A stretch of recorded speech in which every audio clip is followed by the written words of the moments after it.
Good evening.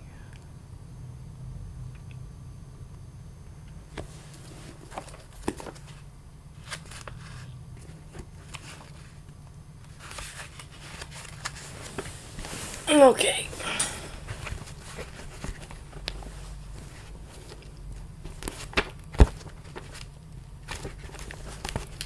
So chapter 2 is The Shadow of the Past. The talk did not die down in 9 or even 99 days. The second disappearance of Mr. Bilbo Baggins was discussed in Hobbiton, and indeed all over the Shire, for a year and a day, and was remembered much longer than that. It became a fireside story for young hobbits, and eventually Mad Baggins, who used to vanish with a bang and a flash and reappear with bags of jewels and gold, became a favorite character of legend and lived on long after all the true events were forgotten. But in the meantime, the general opinion in the neighborhood was that Bilbo, who had always been rather cracked, had at last gone quite mad and had run off into the blue. There he had undoubtedly fallen into a pool or a river and come to a tragic but hardly untimely end. The blame was mostly laid on Gandalf. If only that dratted wizard will leave young Frodo alone, perhaps he'll settle down and grow some hobbit sense, they said. And to all appearance the wizard did leave Frodo alone, and he did settle down, but the growth of hobbit sense was not very noticeable. Indeed, he at once began to carry on Bilbo's reputation for oddity. He refused to go into mourning, and the next year he gave a party in honor of Bilbo's 112th birthday, which he called a 100-weight feast. But that was short of the mark, and for 20 guests were invited, and there were several meals at which it snowed food and rained drink, as hobbits say. Some people were rather shocked, but Frodo kept up the custom of giving Bilbo's birthday party year after year, until they got used to it. He said that he did not think Bilbo was dead. When they asked, "Where is he then?" he shrugged his shoulders. He lived alone, as Bilbo had done, but he had a good many friends, especially among the younger hobbits, mostly descendants of the old Took, who had, as children, been fond of Bilbo, and often in and out of Bag End. Folco Boffin and Fredegar Bolger were two of these, but his closest friends were Peregrine Took, usually called Pippin, and Merry Brandybuck. His real name was Meriadoc, but it was seldom remembered. Frodo went tramping over the Shire with them, but more often he wandered by himself, and to the amazement of sensible folk, he was sometimes seen far from home, walking in the hills and the woods under the starlight. Merry and Pippin suspected that he visited the elves at times, as Bilbo had done. As time went on, people began to notice that Frodo also showed signs of good preservation. Outwardly, he retained the appearance of a robust and energetic hobbit just out of his tweens. Some folk have all the luck, they said, but it was not until Frodo approached the unusually more sober age of 50 that they began to think it queer. Frodo himself, after the first shock, found that being his own master and the Mr. Baggins of Bag End was rather pleasant. For some years he was quite happy, and did not worry much about the future, but half unknown to himself, the regret that he had not gone with Bilbo was steadily growing. He found himself wondering at times, especially in the autumn, about the wild lands, and strange visions of mountains that he had never seen came into his dreams. He began to say to himself, "Perhaps I shall cross the river myself one day," to which the other half of his mind always replied, "Not yet." So it went on, until his 40s were running out, and his 50th birthday was drawing near. 50 was a number that he felt was somehow significant or ominous. It was at any rate that the age that adventure had suddenly befallen Bilbo. Frodo began to feel restless, and the old paths seemed too well trodden. He looked at maps and wondered what lay beyond their edges. Maps made in the Shire showed mostly white spaces beyond its borders. He took to wandering further afield, and more often by himself, and Merry and his other friends watched him anxiously. Often he was seen walking and talking with the strange wayfarers that began at this time to appear in the Shire.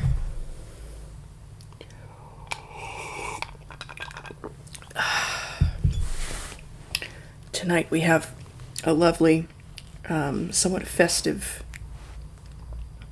old-fashioned, with a little cinnamon and orange left over from holiday drinks.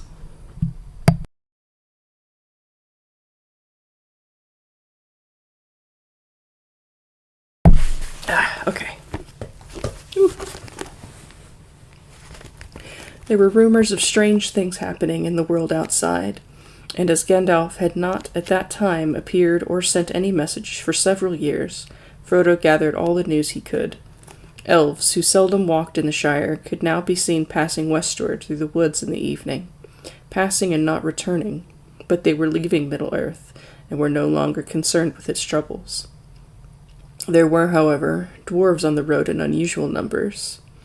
The ancient east-west road ran through the Shire to its end at the Grey Havens, and dwarves had always used it on their way to their mines in the Blue Mountains. They were the hobbits' chief source of news from distant parts, and if they wanted any, as a rule, dwarves said little, and hobbits asked no more. But now Frodo often met strange dwarves of far countries, seeking refuge in the west. They were troubled, and some spoke in whispers of the enemy and of the land of Mordor. That name the hobbits only knew in legends of the dark past, like a shadow in the background of their memories, but it was ominous and disquieting. It seemed that the evil power in Mirkwood had been driven out by the White Council, only to reappear in greater strength in the old strongholds of Mordor. The Dark Tower had been rebuilt, it was said. From there the power was spreading far and wide, and away far east and south there were wars and growing fear. Orcs were multiplying again in the mountains. Trolls were abroad, no longer dull-witted, but cunning and armed with dreadful weapons. And there were murmured hints of creatures more terrible than all these, but they had no name.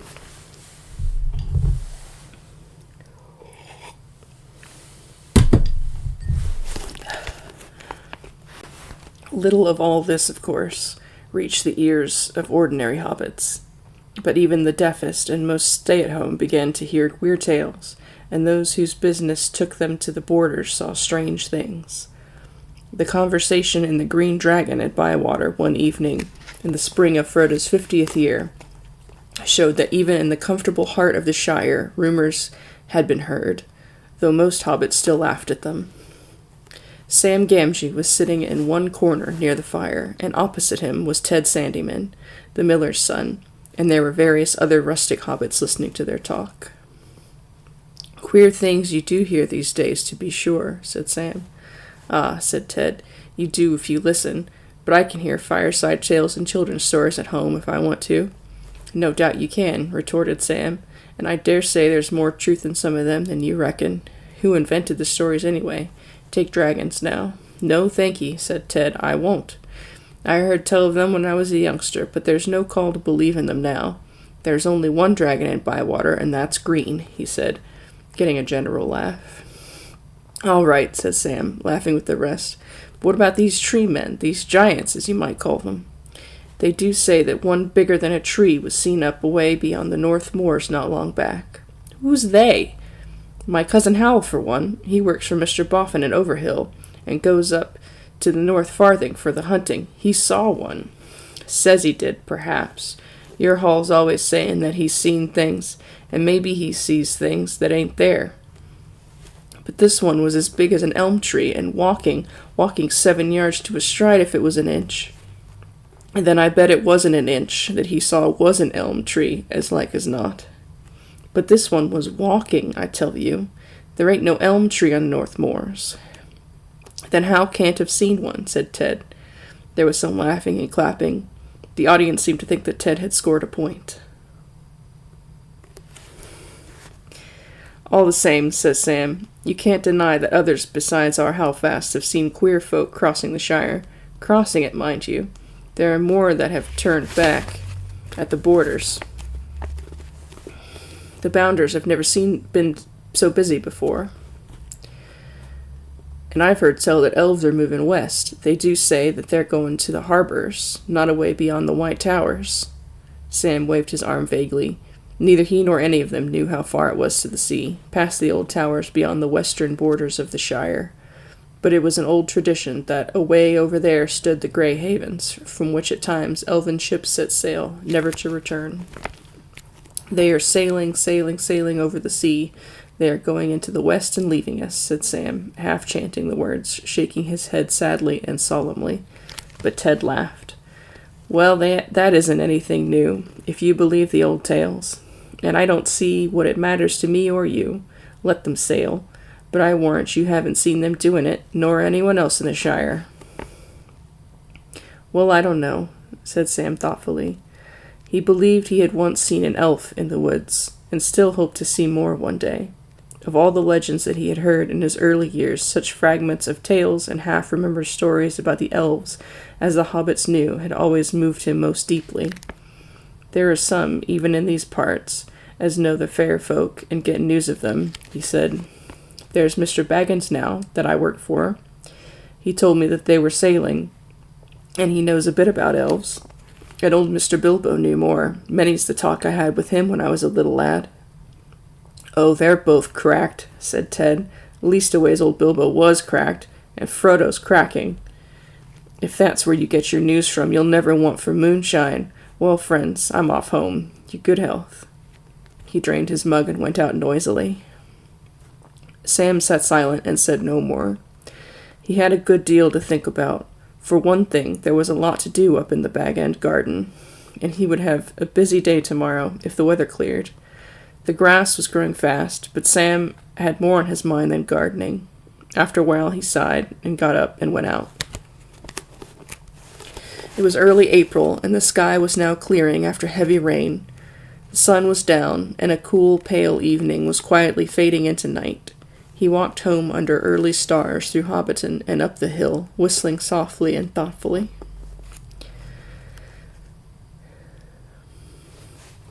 It was just at this time that Gandalf reappeared after his long absence. For 3 years after the party he had been away. Then he paid Frodo a brief visit, and after taking a good look at him, he went off again.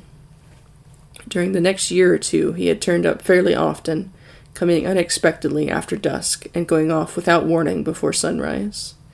He would not discuss his own business and journeys, and seemed chiefly interested in small news about Frodo's health and doings. Then suddenly his visits had ceased.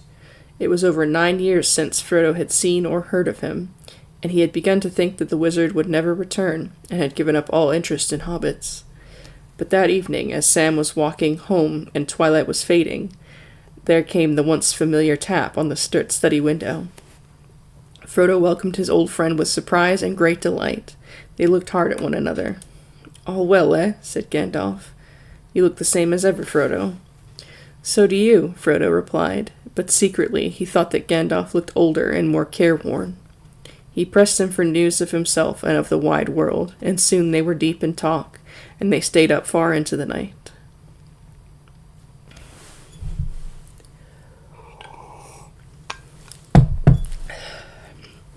Next morning, after a late breakfast, the wizard was sitting with Frodo by the open window of the study. A bright fire was on the hearth, but the sun was warm, and the wind was in the south. Everything looked fresh, and the new green of spring was shimmering in the fields and on the tips of the trees' fingers. Gandalf was thinking of a spring nearly 80 years before, when Bilbo had run out of Bag End without a handkerchief. His hair was perhaps whiter then than it had been then, and his beard and eyebrows were perhaps longer, and his face was more lined with care and wisdom, but his eyes were as bright as ever, and he smoked and blew smoke rings with the same vigor and delight. He was smoking now in silence, for Frodo was sitting still, deep in thought. Even in the light of morning he felt the dark shadow of the tidings that Gandalf had brought. At last he broke the silence. "Last night you began to tell me strange things about my ring, Gandalf," he said. "And then you stopped, because you said that such matters were best left until daylight. Don't you think you had better finish now?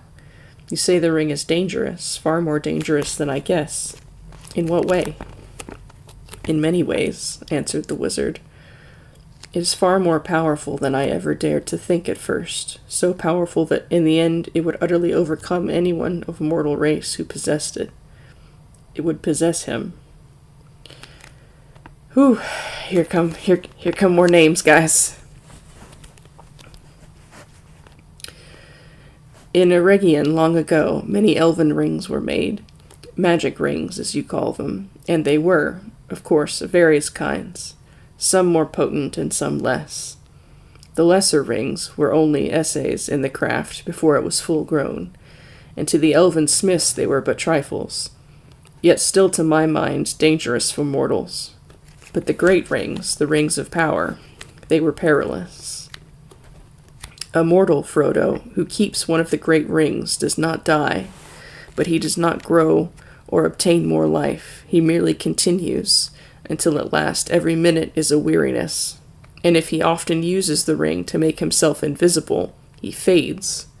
He becomes in the end invisible permanently, and walks in the twilight under the eye of the dark power that rules the rings. Yes, sooner or later if he is strong or well-meaning to begin with, but neither strength nor good purpose will last, sooner or later the dark power will devour him. How terrifying, said Frodo. There was another long silence. The sound of Sam Gamgee cutting the lawn came in from the garden. How long have you known this? Asked Frodo at length. And how much did Bilbo know?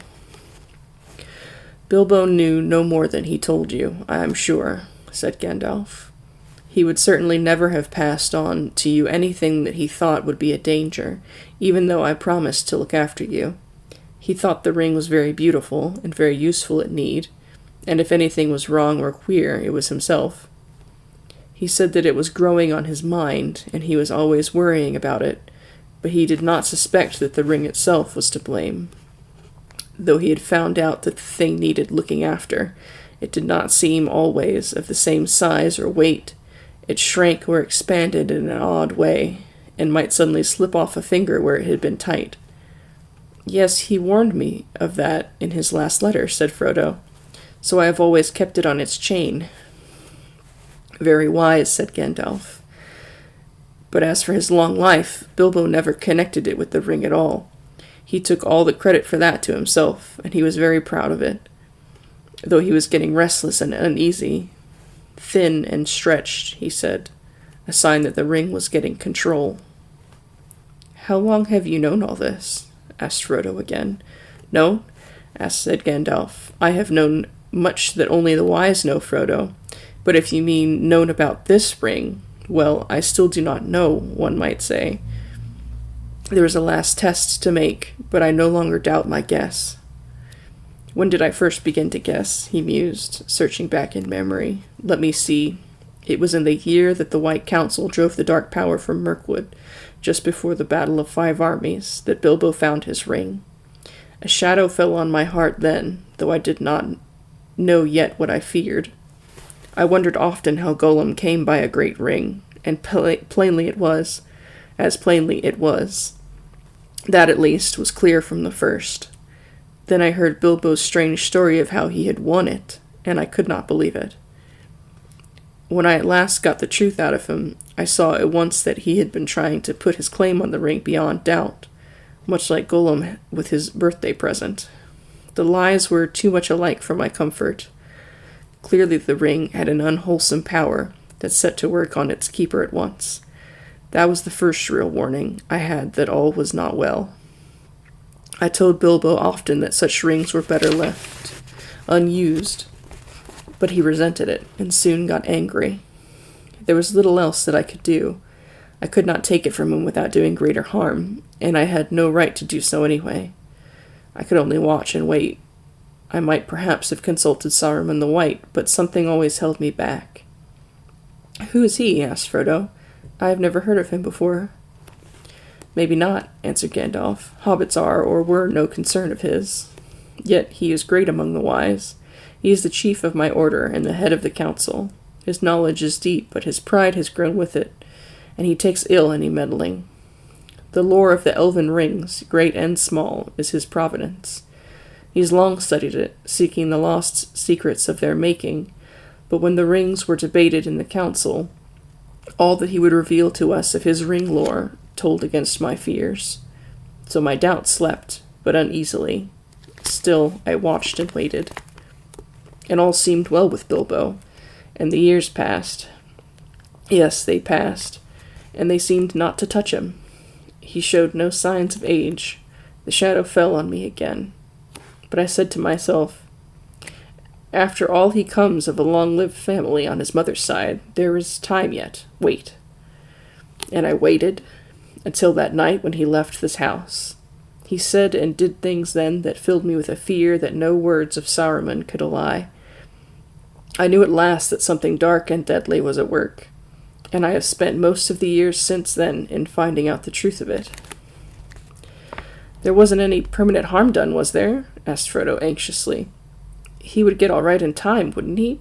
Be able to rest in peace, I mean. He felt better at once, said Gandalf. But there's only one power in this world that knows all about the rings and their effects, and as far as I know, there is no power in the world that knows all about hobbits. Among the wise, I am the only one that goes in for hobbit lore, an obscure branch of knowledge, but full of surprises. Soft as butter they can be, and yet sometimes as tough as old tree roots. I think it likely that some would resist the rings far longer than most of the wise would believe. I don't think you need to worry about Bilbo.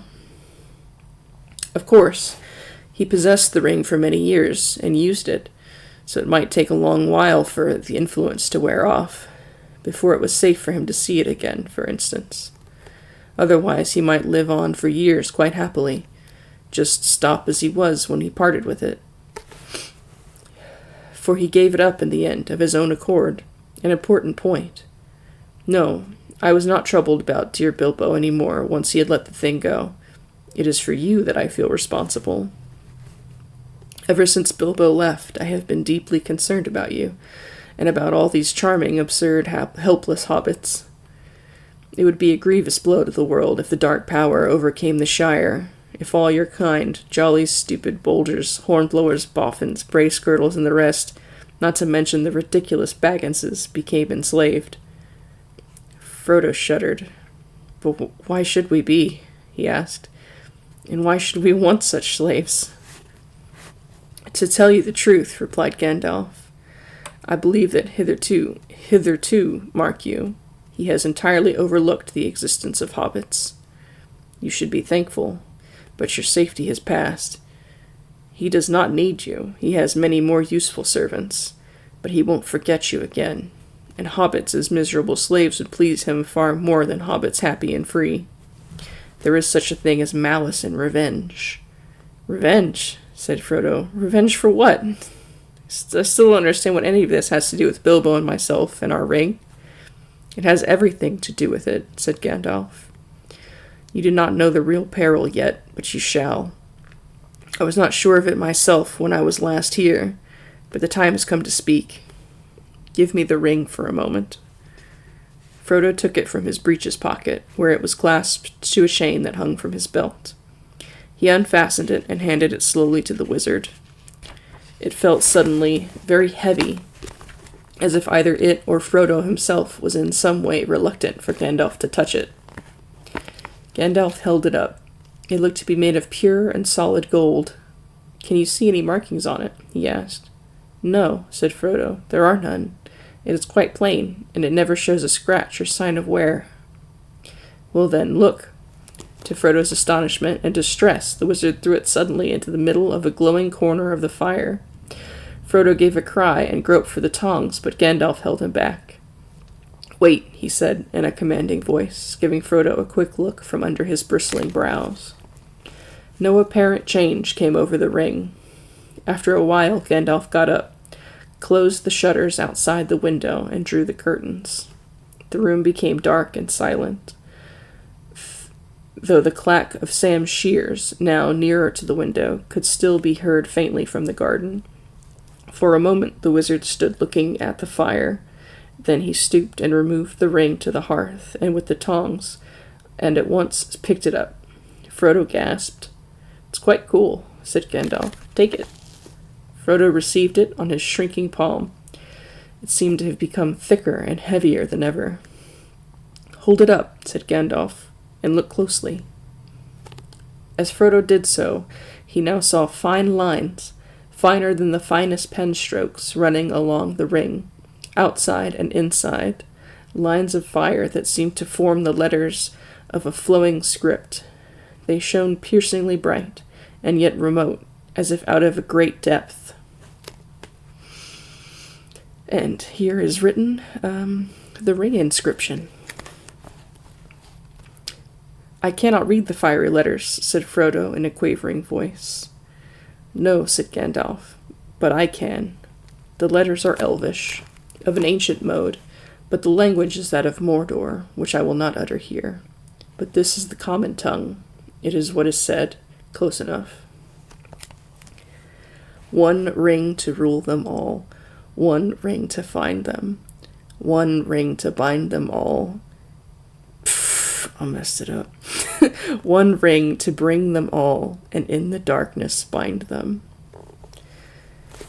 That's what dyslexia will do. Mess up my intense moments. It is only 2 lines of a verse long known in elven lore. 3 rings for the elven kings under the sky, 7 for the dwarf lords in their halls of stone, 9 for mortal men doomed to die, 1 for the Dark Lord in his dark throne, in the land of Mordor where the shadows lie, 1 ring to rule them all, 1 ring to find them, 1 ring to bring them all, and in the darkness bind them, in the land of Mordor where the shadows lie. He paused, and then said slowly in a deep voice, "This is the Master Ring, the 1 ring to rule them all. This is the 1 ring that he lost many ages ago, to the great weakening of his power. He greatly desires it, but he must not get it." Frodo sat silent and motionless. Fear seemed to stretch out a vast hand, like a dark cloud rising in the east and looming up to engulf him. "This ring?" he stammered. How on earth did it come to me?" "Ah," said Gandalf, "that is a very long story.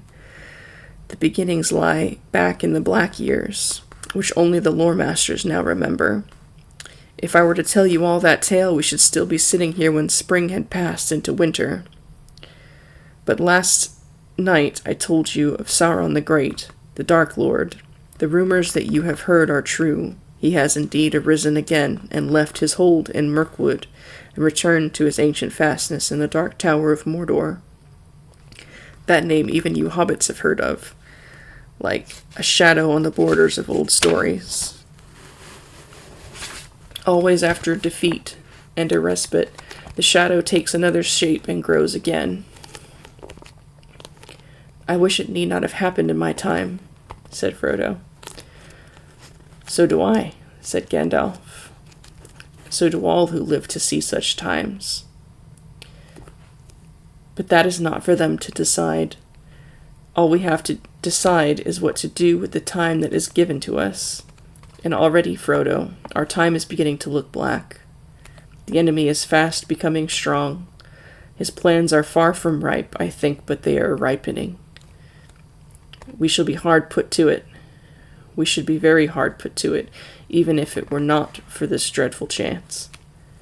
The enemy still lacks 1 thing to give him strength and knowledge to beat down all resistance, break the last defenses, and cover all the lands in a second darkness.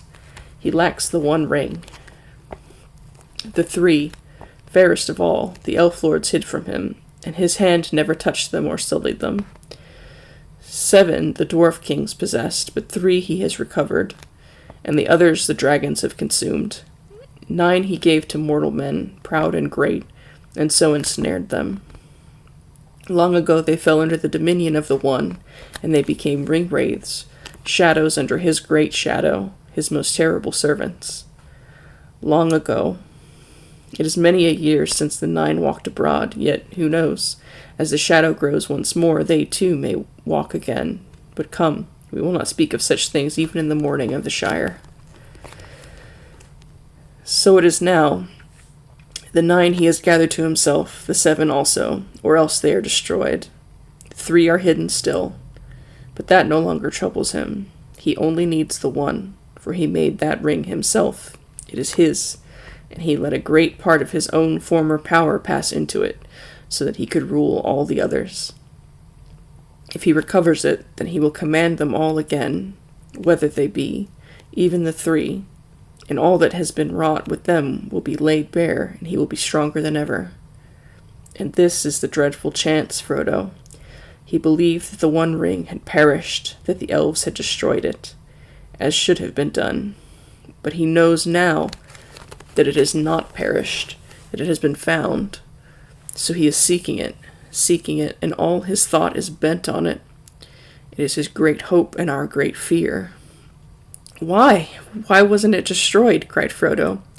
And how did the enemy ever come to lose it, if he was so strong, and why is it so precious to him? He clutched the ring in his hand, as if he saw already dark fingers stretching out to seize it. It was taken from him, said Gandalf.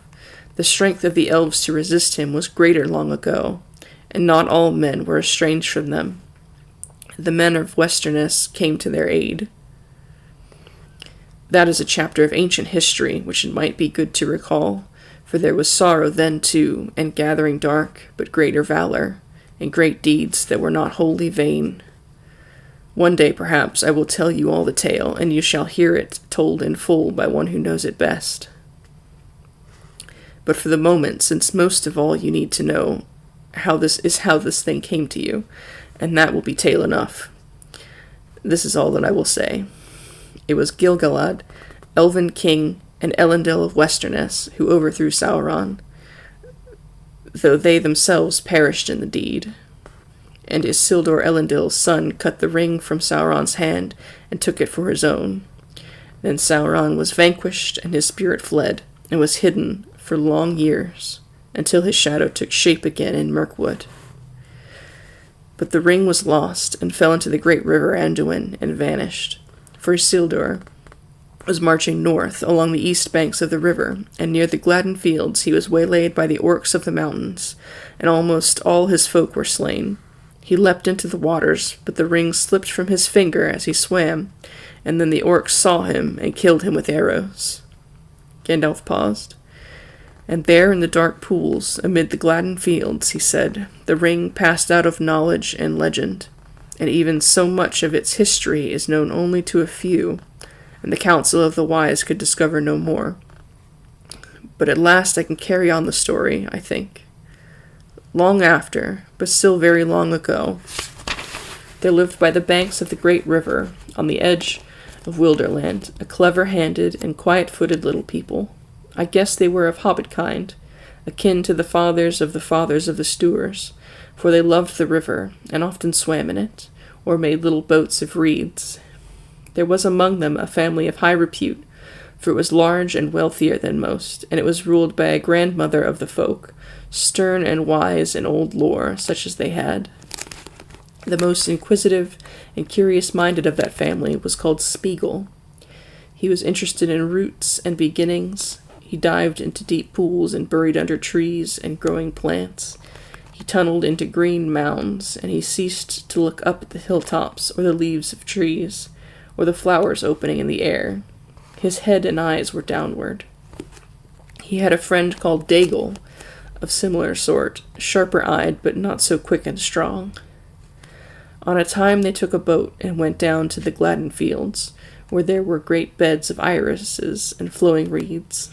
There Smeagol got out and went nosing about the banks, but Daigle sat in the boat and fished. Suddenly a great fish took his hook, and before he knew where he was dragged out and down into the water to the bottom. Then he let go of his line, for he thought he saw something shining in the river bed, and holding his breath he grabbed at it. Then he came up sputtering, with weeds in his hair, and a handful of mud, and he swam to the bank. and behold, when he washed the mud away, there in his hand lay a beautiful golden ring, and it shone and glittered in the sun, so that his heart was glad. But Smeagol had been watching him from behind a tree, and as Daigle gloated over the ring, Smeagol came softly up behind. "Give us that, Daigle, my love," said Smeagol over his friend's shoulder. "Why?" said Daigle. "Because it's my birthday, my love, and I wants it," said Smeagol. "I don't care. I've given you a birthday present already, more than I could afford. I found this, and I'm going to keep it." "Oh, are you indeed, my love?" said Smeagol. And he caught Daigle by the throat and strangled him, because the gold looked so bright and beautiful. Then he put a ring on his finger. No one ever found out what became of Daigle. He was murdered far from home, and his body was cunningly hidden. But Smeagol returned alone, and he found that none of his family could see him when he was wearing the ring. He was very pleased with his discovery, and he concealed it, and he used it to find out secrets, and he put on his knowledge to crooked and malicious acts. He became sharp-eyed and keen-eared for all that was hurtful. The ring had given him power according to his stature. It is not to be wondered at that he became very unpopular and was shunned, when visible, by all his relations. They kicked him, and he bit at their feet. He took to thieving and going about muttering to himself and gurgling in his throat. So they called him Gollum, and cursed him, and told him to go far away. And his grandmother, desiring peace, expelled him from the family and turned him out of her hole. He wandered in loneliness, weeping a little for the hardness of the world, and he journeyed up the river, till he came to a stream that flowed down from the mountains, and he went that way. He caught fish in deep pools with invisible fingers and ate them raw. One day it was very hot, and as he was bending over a pool, he felt a burning on the back of his hand, and a dazzling light from the water pained his wet eyes. He wondered at it, for he had almost forgotten about the sun. Then, for the last time, he looked up and shook his fist at her. But as he lowered his eyes, he saw far ahead, the tops of the misty mountains, out of which the stream came, and he thought suddenly, "It would be cool and shady under those mountains. The sun would not watch me there. The roots of those mountains must be roots indeed. There must be great secrets buried there which have not been discovered since the beginning." So he journeyed by night up into the highlands, and he found a little cave out of which the dark stream ran, and he wormed his way like a maggot into the heart of the hills and vanished out of all knowledge. The ring went into the shadows with him, and even the Maker, when his power had begun to grow again, could learn nothing of it. "Gollum!" cried Frodo. "Gollum, do you mean this is the very Gollum creature that Bilbo met? How loathsome!" "I think it is a sad story," said the wizard, "and it might have happened to others, even to some hobbits that I have known." "I can't say that Gollum was connected with hobbits, however distantly," said Frodo with some heat. "What an abominable notion!" "It is true, all the same," replied Gandalf. "About their origins, at any rate, I know more than hobbits do themselves, and even Bilbo's story suggests the kinship. There was a great deal in the background of their minds and memories that was very similar. They understood one another remarkably well, very much better than a hobbit would understand, say, a dwarf, or an orc, or even an elf. Think of the riddles they both knew, for one thing." "Yes," said Frodo, "though other folk besides hobbits ask riddles, and much the same sort, and hobbits don't cheat. Gollum meant to cheat all the time. He was just trying to put poor Bilbo off his guard, and I dare say it amused his wickedness to start a game which might end in providing him with an easy victim, but if he lost, would not hurt him." "Only too true, I fear," said Gandalf. "But there was something else in it, I think, which you don't see yet. Even Gollum was not wholly ruined. He had proved tougher than even one of the wise would have guessed, as a hobbit might. There was a little corner of his mind that was still his own, and light came through it, as through a chink in the dark, light out of the past. It was actually pleasant, I think, to hear a kindly voice again, bringing up memories of wind and trees and sun on the grass, and such forgotten things. But that, of course, would only make the evil part of him angrier in the end, unless it could be conquered, unless it could be cured. Gandalf sighed. Alas, there is little hope for that of him. Yet, not no hope. No, not though he possessed the ring so long, almost as far back as he can remember, for it was long since he had worn it much. In the black darkness it was seldom needed. Certainly he never faded. He is thin and tough still, but the thing was eating up his mind, of course, and the torment had become almost unbearable. All the great secrets under the mountains had turned out to be just empty night. There was nothing more to find out, nothing worth doing, only nasty furtive eating and resentful remembering. He was altogether wretched. He hated the dark, and he hated the light more. He hated everything, and the ring most of all. "What do you mean?" said Frodo. "Surely the ring was his precious, the only thing he cared for. But if he hated it, why didn't he get rid of it, or go away and leave it?" "You ought to begin to understand, Frodo. After all you have heard. He hated it and loved it, as he hated and loved himself. He could not get rid of it. He had no will left in the matter. A ring of power looks after itself, Frodo.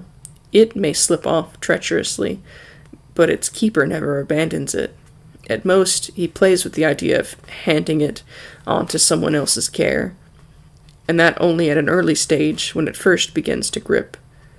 But as far as I know, Bilbo alone in history has ever gone beyond playing, and really done it. He needed all my help, too, and even so, he would never have just forsaken it, or cast it aside. It was not Gollum, Frodo, but the ring itself that decided things. The ring left him." "What, just in time to meet Bilbo?" said Frodo. "Would an orc have suited it better?" "It is no laughing matter," said Gandalf. "Not for you. It was the strangest event in the whole history of the ring so far. Bilbo's arrival, just at that time, and putting his hand out blindly in the dark. There was more than one power at work, Frodo. The ring was trying to get back to its master. It had slipped from Isildur's hand and betrayed him. Then, when a chance came, it caught poor Daigle, and he was murdered. And after that Gollum. And it had devoured him. It could make no further use of him. He was too small and mean. And as long as it stayed with him, he would never leave his deep pool again. So now, when its master was awake once more, and sending out his dark thoughts from Mirkwood, it abandoned Gollum, only to be picked up by the most unlikely person imaginable, Bilbo from the Shire. Behind that, there was something else at work, beyond any design of the ring-maker. I can put it no plainer than by saying that Bilbo was meant to find the ring, and not by its maker, in which case you were also meant to have it, and that may be an encouraging thought. "It is not," said Frodo, "though I am not sure that I understand you. But how have you learned all this, about the ring, and about Gollum? Do you really know it all, or are you just guessing still?" Gandalf looked at Frodo, and his eyes glinted. "I knew much, and I have learned much," he answered. "But I am not going to give an account of all my doings to you. The history of Elendil and Isildur and the One Ring is known to all the wise. Your ring is shown to be the One Ring by the fire writing alone, apart from any other evidence." "And when did you discover that?" asked Frodo, interrupting. "Just now, in this room, of course," answered the wizard sharply. "But I expected to find it. I have come back from dark journeys and long search to make that final test. It is the last proof, and all is now only too clear. Making out Gollum's part and fitting into the gap in the history required some thought. I may have started with guesses about Gollum, but I am not guessing now. I know. I have seen him." "You've seen Gollum?" exclaimed Frodo in amazement. "Yes, the obvious thing to do, of course, if one could. I tried long ago, but I have managed it at last." "Then, what happened after Bilbo escaped from him? Do you know that?" "No, not so clearly. What I have told you is what Gollum was willing to tell, though not, of course, in the way I have reported it. Gollum is a liar. and you will have to sift his words. For instance, he called the ring his birthday present, and he stuck to that. He said it came from his grandmother, who had lots of beautiful things of that kind. A ridiculous story. I have no doubt that Smeagol's grandmother was a matriarch, a great person in her way, but to talk of her possessing many elven rings was absurd, and as for giving them away, it was a lie, but a lie with a grain of truth. The murder of Daigle haunted Gollum, and he had made up a defense, repeating it to his precious over and over again as he gnawed bones in the dark, until he almost believed it. It was his birthday. Daigle ought to have given the ring to him. It had obviously turned up just so as to be a present. It was his birthday present, and so on and on. I endured him as long as I could, but the truth was desperately important, and in the end I had to be harsh. I put the fear of fire on him, and wrung the true story out of him, bit by bit, together with much snivelling and snarling. He thought he was misunderstood and ill-used, but when he had last told me his history, as far as the end of the riddle game and Bilbo's escape, he would not say any more, except in dark hints. Some other fear was on his mind greater than mine. He muttered that he was going to get his own back. People would see if he would stand being kicked and driven into a hole and then robbed. Gollum had good friends now. Good friends and very strong. They would help him. Baggins would pay for it. That was his chief thought. He hated Bilbo and cursed his name. What is more, he knew where he came from. But how did he find that out? Asked Frodo. Well, as for the name, Bilbo very foolishly told Gollum himself. And after that, it would not be difficult to discover his country, once Gollum came out. Oh yes, he came out. His longing for the ring proved stronger than his fear of the orcs, or even the light.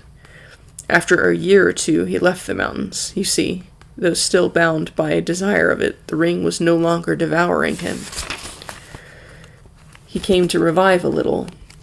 He felt old, terribly old, yet less timid, and he was mortally hungry. Light, the light of sun and moon, he still feared and hated, as he always will, I think. But he was cunning.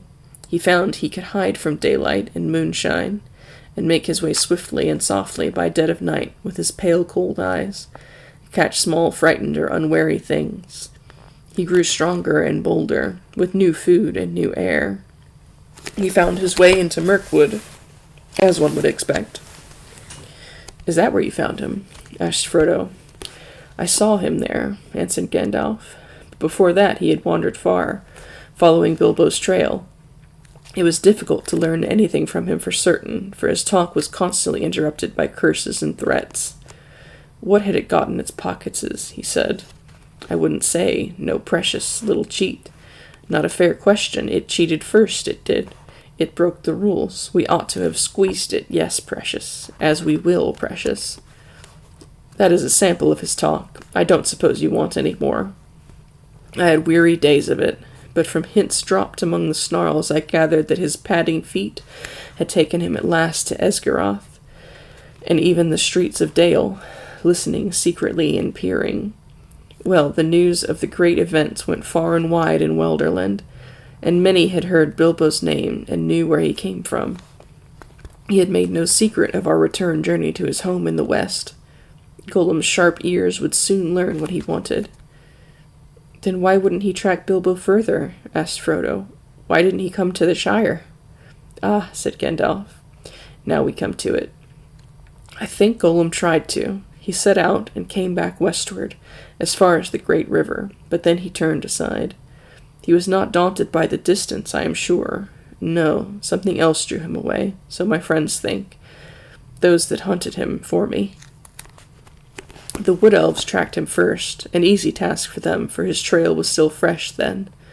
Through Mirkwood and back again it led them, though they never caught him. The wood was full of the rumor of him, dreadful tales, even among beasts and birds.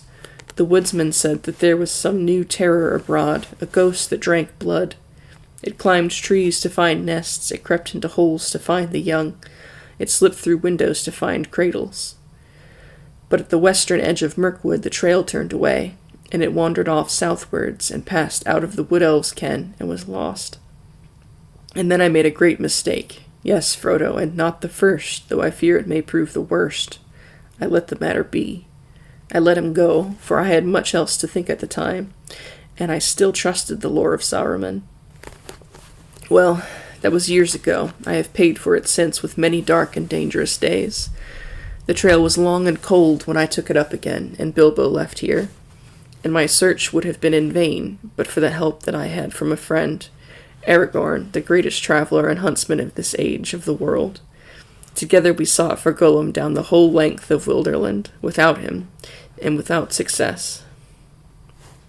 But at last, when I had given up the chase and turned to other parts, Gollum was found. My friend returned out of great perils, bringing the miserable creature with him. What he had been doing he would not say. He only wailed and called us cruel, with many a Gollum in his throat. And when we pressed him, he whined and cringed, and rubbed his long hands, licking his fingers as if they pained him, as if he remembered some old torture. But I am afraid there is no possible doubt. He had made his slow, sneaking way, step by step, mile by mile, south, down at last to the land of Mordor.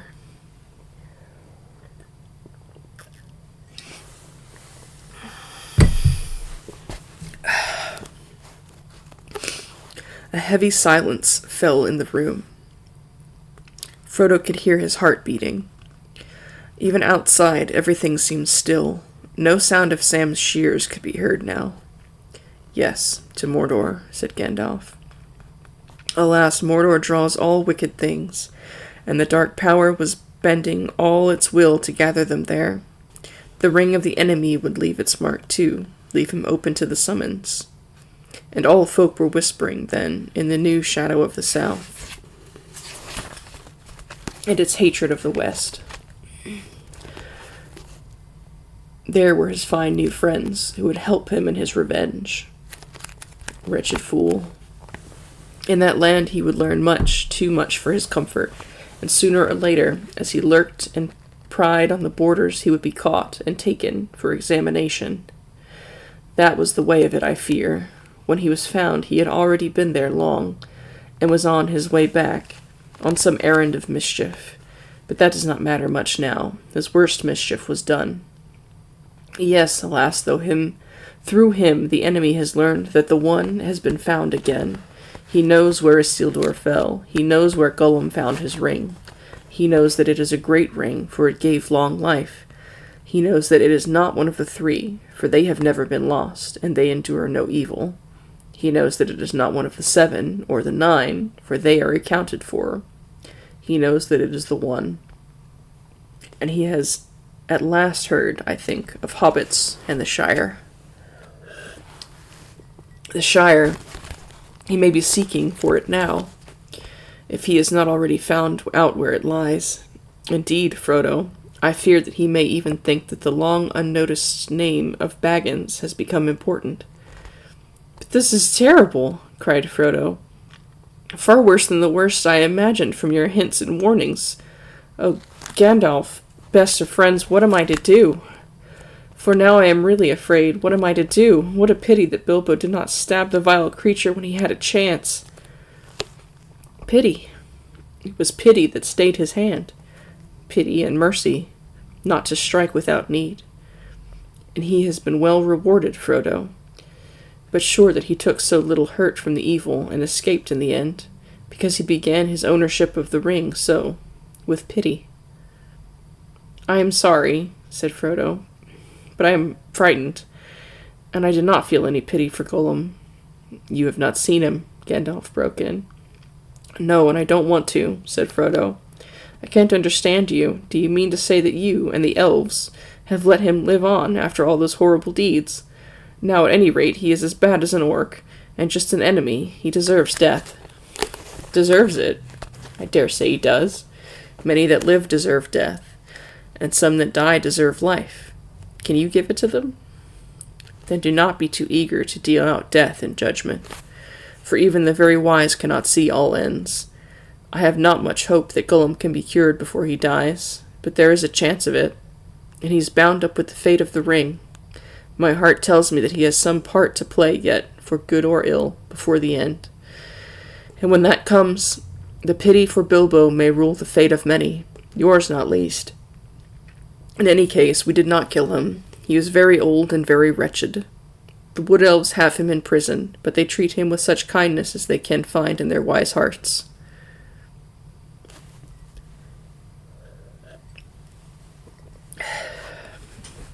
All the same, said Frodo, even if Bilbo could not kill Gollum, I wish he had not kept the ring. Wish he had never found it, and that I had not got it. Why did you let me keep it? Why didn't you make me throw it away, or destroy it? Let you, make you, said the wizard. Haven't you been listening to all I have said? You are not thinking of what you are saying. But as for throwing it away, that was obviously wrong. These rings have a way of being found. In evil hands it might have done great evil. Worst of all, it might have fallen into the hands of the enemy. Indeed, it certainly would, for this is the one, and he is exerting all his power to find it or draw it to himself. Of course, my dear Frodo, it was dangerous for you, and that has troubled me deeply. But there was so much at stake that I had to take some risk. Though, even when I was far away, there has never been a day when the Shire has not been guarded by watchful eyes. As long as you never used it, I did not think that the ring would have any lasting effect on you. Not for evil. Not at any rate for a very long time. And you must remember that 9 years ago, when I last saw you, I still knew little for certain. But why not destroy it, as you should have said, as you say should have been done long ago? Cried Frodo again. Whoops, wrong person. If you had warned me, or even sent me a message, I would have done away with it. Would you? How would you do that? Have you ever tried? No, but I suppose one could hammer it or melt it. Try now. Frodo drew the ring out of his pocket again and looked at it. It now appeared plain and smooth, without mark or device that he could see. The gold looked very fair and pure, and Frodo thought how rich and beautiful was its color, how perfect was its roundness. It was an admirable thing, and altogether precious. When he took it out, he had intended to fling it from him into the very hottest part of the fire, but he found now that he could not do so, not without a great struggle. He weighed the ring in his hand, hesitating, and forcing himself to remember all that Gandalf had told him, and then with an effort of will he made a movement, as if to cast it away, but he found that he had put it back in his pocket. Gandalf laughed grimly. You see, already you too, Frodo, cannot easily let it go, nor will to damage it. I could not make you, except by force, which would break your mind. But as far as breaking the ring, force is useless. Even if you took it and struck it with a heavy sledgehammer, it would make no dent in it. It cannot be made by your hands, or by mine. Your small fire, of course, would not melt even ordinary gold. This ring has already passed through it unscathed, and even unheated. But there is no smith's forge in the Shire that could change it at all. Not even the anvils and furnaces of the dwarves could do that. It has been said that dragon fire could melt and consume the rings of power, but there is not now any dragon left on earth in that which the old fire is hot enough, nor was there ever any dragon, not even Caligon the Black, who could have harmed the One Ring, the ruling ring, for that was made by Sauron himself. There was only one way to find the cracks of doom in the depths of Orodruin, the Fire Mountain, and cast the ring in there, and if you really wish to destroy it, to put it beyond the grasp of the enemy forever. I do really wish to destroy it, cried Frodo. Or, well, to have it destroyed. I'm not made for perilous quests. I wish I had never seen the ring. Why did it come to me? Why was I chosen? Such questions cannot be answered, said Gandalf. You may be sure that it was not for any merit that others do not possess. Not for power or wisdom at any rate. But you have been chosen, and you must therefore use such strength and heart and wits as you have. But I have so little of any of these things. You are wise and powerful. Will not you take the ring? No, cried Gandalf, springing to his feet. With that power I should have power too great and terrible, and over me the ring would gain a power still greater and more deadly. His eyes flashed, and his face was lit as by a fire within. "Do not tempt me, for I do not wish to become like the Dark Lord himself. Yet the way of the ring to my heart is by pity, pity for weakness, and the desire of strength to do good. Do not tempt me. I dare not take it, not even to keep it safe, unused. The wish to wield it would be too great for my strength.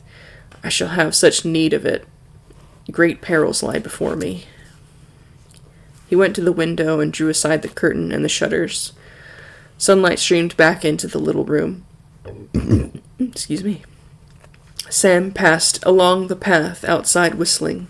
"And now," said the wizard, turning back to Frodo, "the decision lies with you. But I will always help you." He laid his hand on Frodo's shoulder. "I will help you bear this burden, as long as it is yours to bear. But we must do something, soon. The enemy is moving."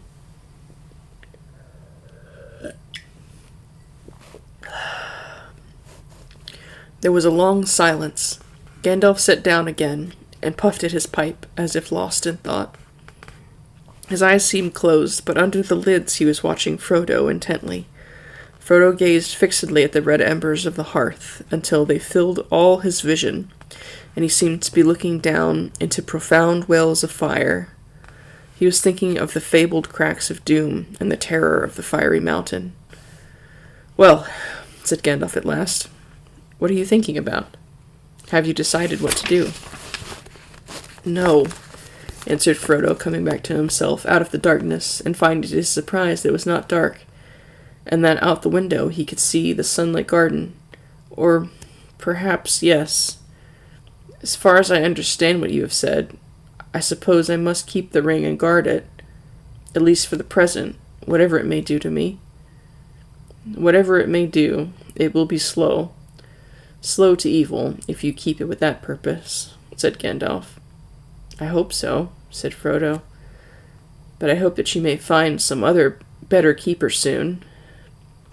But in the meanwhile it seems that I am a danger to all that live near me.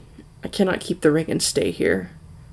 I ought to leave Bag End, leave the Shire, leave everything and go away," he sighed. "I should like to save the Shire if I could, though there have been many times when I thought the inhabitants too stupid and dull for words, and have felt that an earthquake or an invasion of dragons might be good for them. But I don't feel like that now. I feel like, as long as the Shire lies behind, safe and comfortable, I shall find wandering more bearable. I shall know that somewhere there is a firm foothold, even if my feet cannot stand there again. Of course, I have sometimes thought of going away, but I imagined that as a kind of holiday, a series of adventures like Bilbo's, or better, ending in peace. But this would mean an exile, a flight from danger into danger, drawing it after me. And I suppose I must go alone, if I am to do that and save the Shire.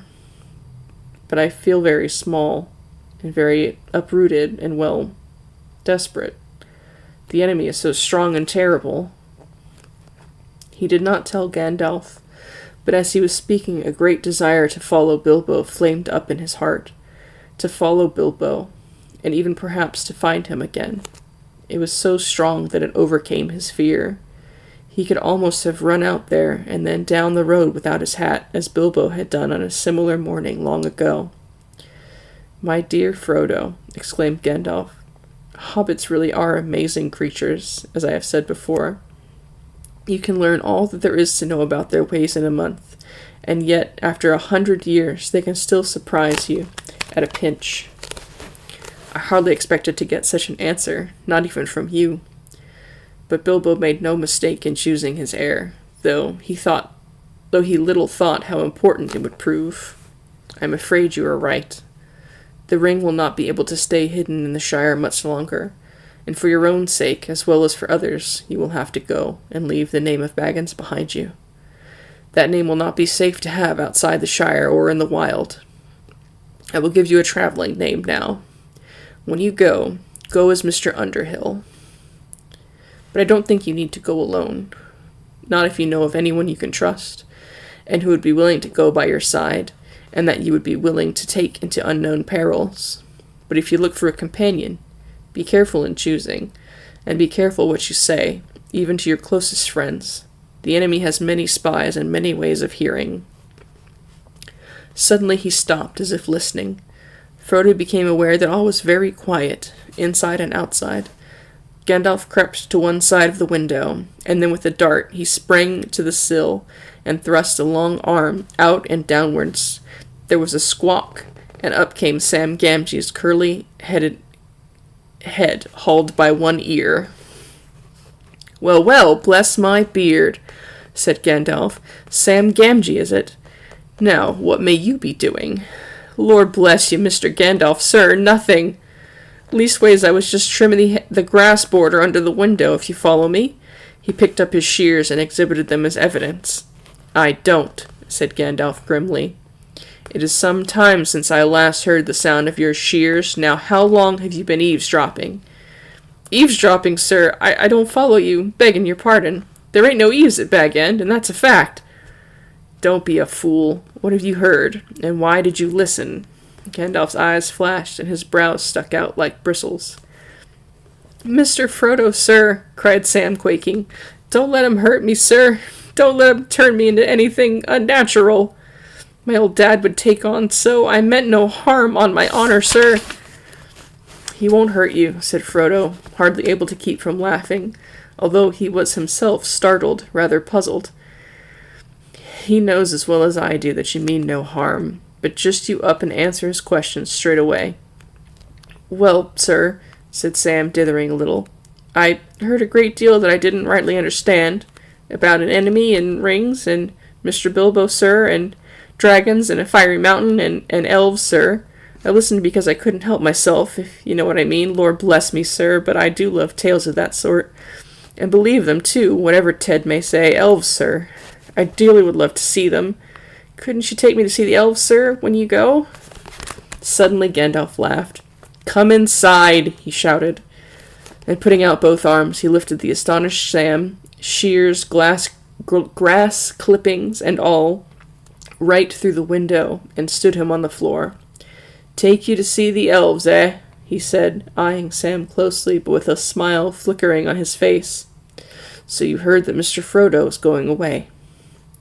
"I did, sir, and that's why I choked, which you heard seemingly.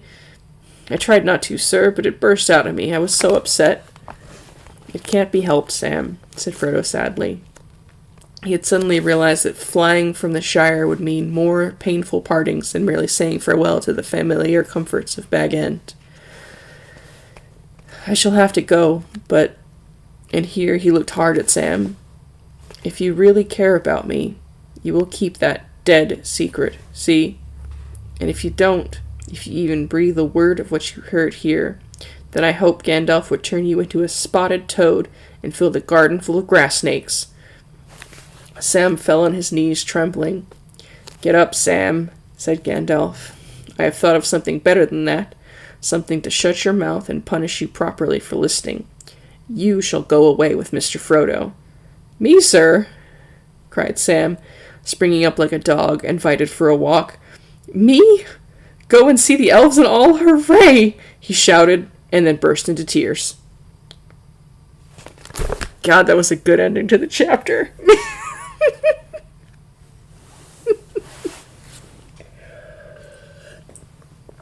Oh, it's 10:30. How long have we been going? Oh, only an hour?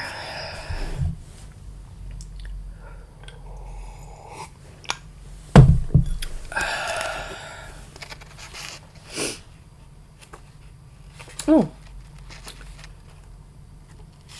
Chapter 3 doesn't look particularly long. I think we can fit it in as well. But I am going to tweak just a very quick break here, because I'm out of water, and I'm down to whiskey, which does not quite wet the throat quite as well.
Okay, now we're back.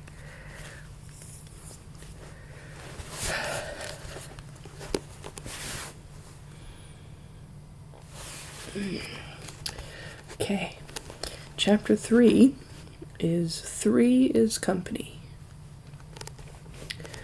You ought to go quietly, and you ought to go soon, said Gandalf.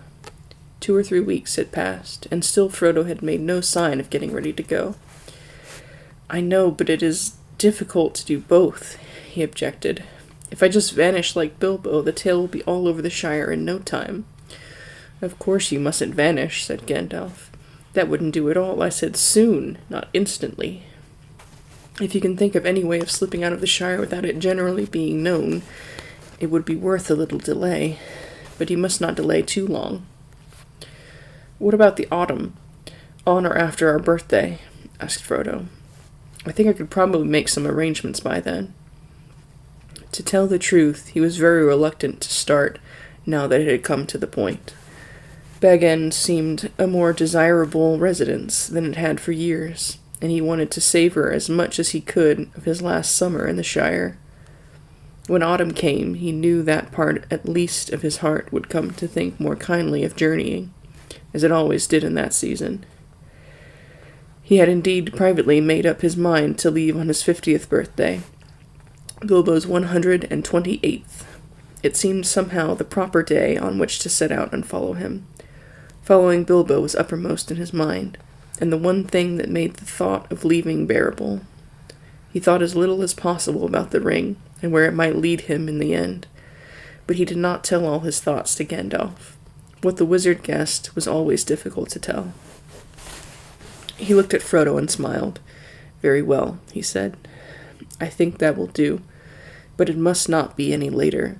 I am getting very anxious, and in the meanwhile, do take care, and don't let out any hint of where you are going. And see that Sam Gamgee does not talk. If he does, I really shall turn him into a toad. As for where I am going, said Frodo, it would be difficult to give that away, for I have no idea myself yet. Don't be absurd, said Gandalf. I am not warning you against leaving an address at the post office, but you are leaving the Shire, and that should not be known until you are far away. And you must go, or at least set out, either north, south, west, or east, and the direction should certainly not be known. I have been so taken up with the thoughts of leaving Bag End and of saying farewell that I have never even considered the direction, said Frodo. Where am I to go, and by what shall I steer?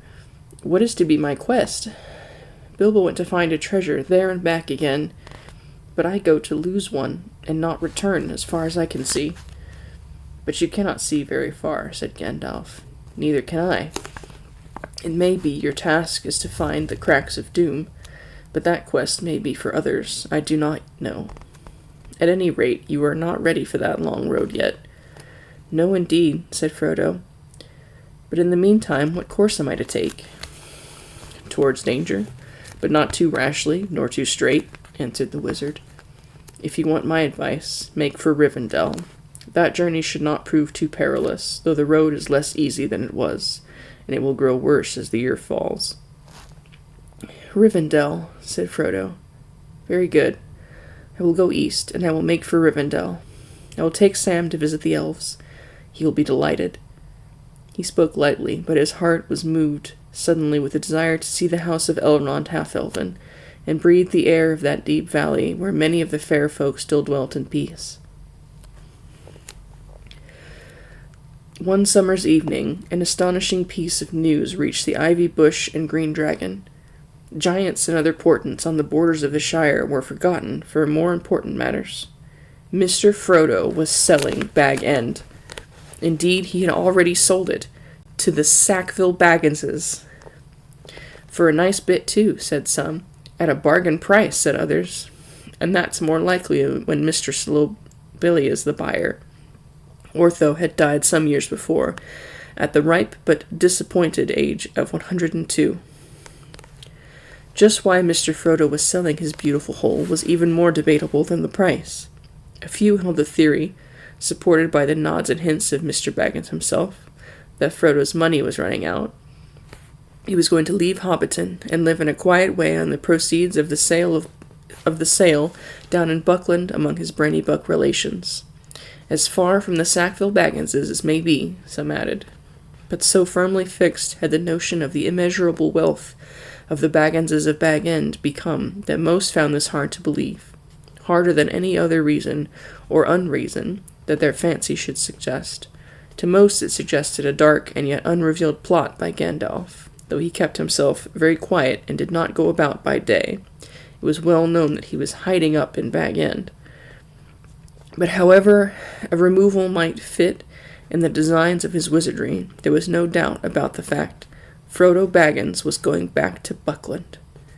"Yes, I shall be moving this autumn," he said. "Mary Brandybuck is looking out for a nice little hole for me, or perhaps a small house." As a matter of fact, with Mary's help, he had already chosen and bought a little house at Crick Hollow in the country beyond Bucklebury. To all but Sam, he pretended he was going to settle down there permanently. The decision to set out eastwards had suggested the idea to him, for Buckland was on the eastern borders of the Shire, and as he had lived there in childhood, his going back would seem at least credible.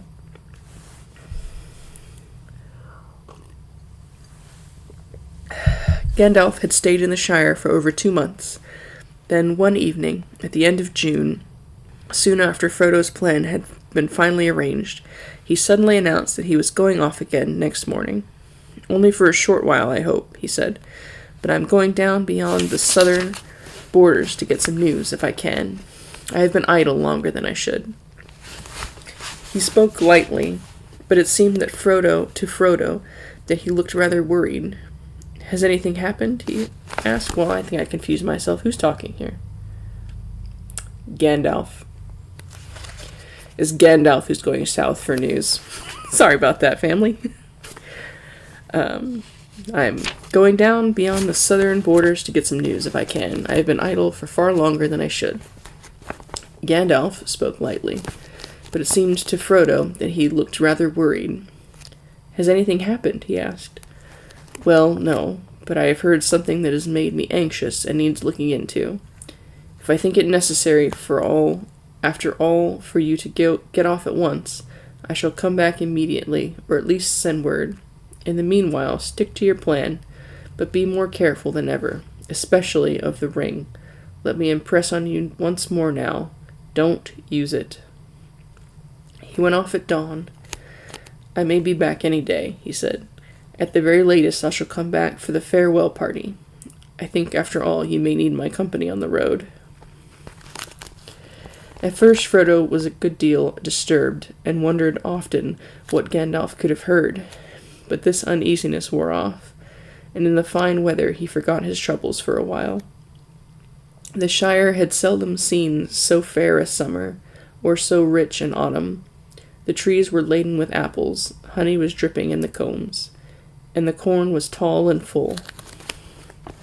Autumn was well under way before Frodo began to worry about Gandalf again. September was passing, and there was still no news of him. The birthday and the removal drew nearer, and still he did not come, or send word. Bag End began to be busy. Some of Frodo's friends came to stay and help him with the packing. There was Fredegar Bolger and Folko Boffin, and of course his special friends Pippin Took and Mary Brandybuck. Between them, they turned the whole place upside down.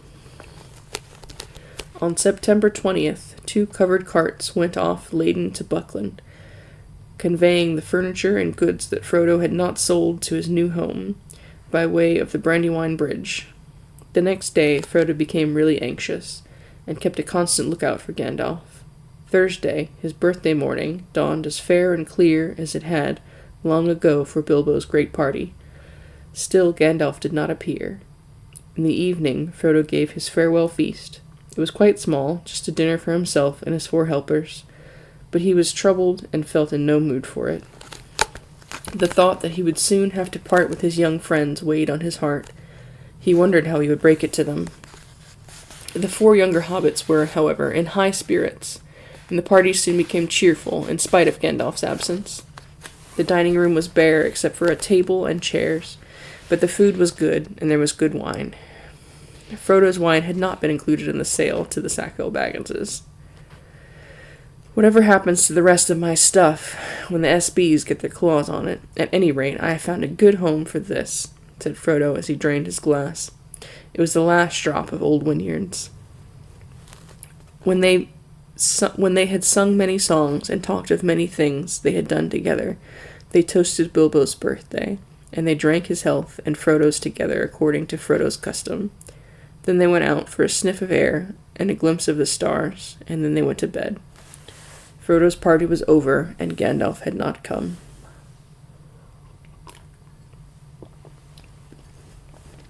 It's almost like listening to Bilbo's old stories, when Gandalf would just go off and do Gandalf things, and leave him and 13 dwarves. How very Gandalf of him.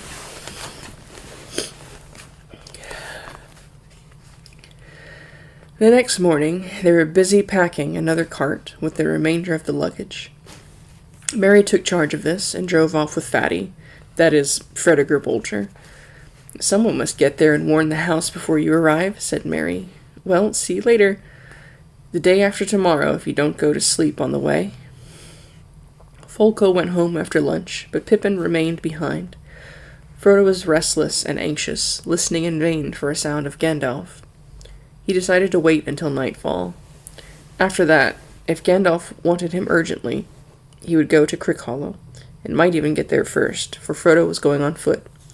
His plan, for pleasure and a last look at the Shire as much as any other reason, was to walk from Hobbiton to Bucklebury Ferry, taking it fairly easy. "I shall get myself a bit into training, too," he said, looking at himself in a dusty mirror in the half-empty hall. He had not done any strenuous walking for a long time, and the reflection looked rather flabby, he thought. After lunch, the Sackville Bagginses, Lobelia and her sandy-haired son Lotho, turned up, much to Frodo's annoyance. "Ours at last," said Lobelia, as she stepped inside. It was not polite, nor strictly true, for the sale of Bag End did not take effect until midnight, but Lobelia can perhaps be forgiven. She had been obliged to wait about 77 years longer for Bag End than she once hoped, and she was now 100 years old. Anyway, she had come to see that nothing she had paid for had been carried off, and she wanted the keys. It took a long while to satisfy her, as she had brought a complete inventory with her, and went right through it. In the end, she departed with Lotho and the spare key, and the promise that the other key would be left at the Gamgees in Bagshot Row. She snorted, and showed plainly that she thought the Gamgees capable of plundering the whole during the night. Frodo did not offer her any tea. He took his own tea with Pippin and Sam Gamgee in the kitchen. It had been officially announced that Sam was coming to Buckland to do for Mr. Frodo and look after his bit of garden, an arrangement that was approved by the gaffer, though it did not console him for the prospect of having Lobelia as a neighbor. "Our last meal at Bag End," said Frodo, pushing back his chair. They left the washing up for Lobelia. Pippin and Sam strapped up their 3 packs and piled them in the porch. Pippin went out for a last stroll in the garden. Sam disappeared. The sun went down. Bag End seemed sad and gloomy and disheveled. Frodo wandered around the familiar rooms and saw the light of the sunset fade on the walls and shadows creep out of the corners. It grew slowly dark indoors. He went out and walked down the gate at the bottom of the path, and then, on a short way down the hill road, he half expected to see Gandalf come striding up through the dusk.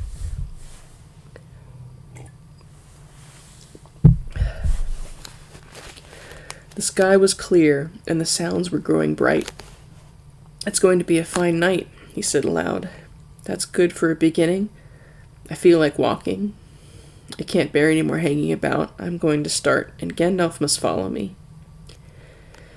He turned to go back, and then stopped, for he heard voices, just round the corner by the end of Bagshot Row. One voice was certainly the old gaffer's. The other was strange, and somehow unpleasant. He could not make out what it was said, but he heard the gaffer's answers, which were rather shrill.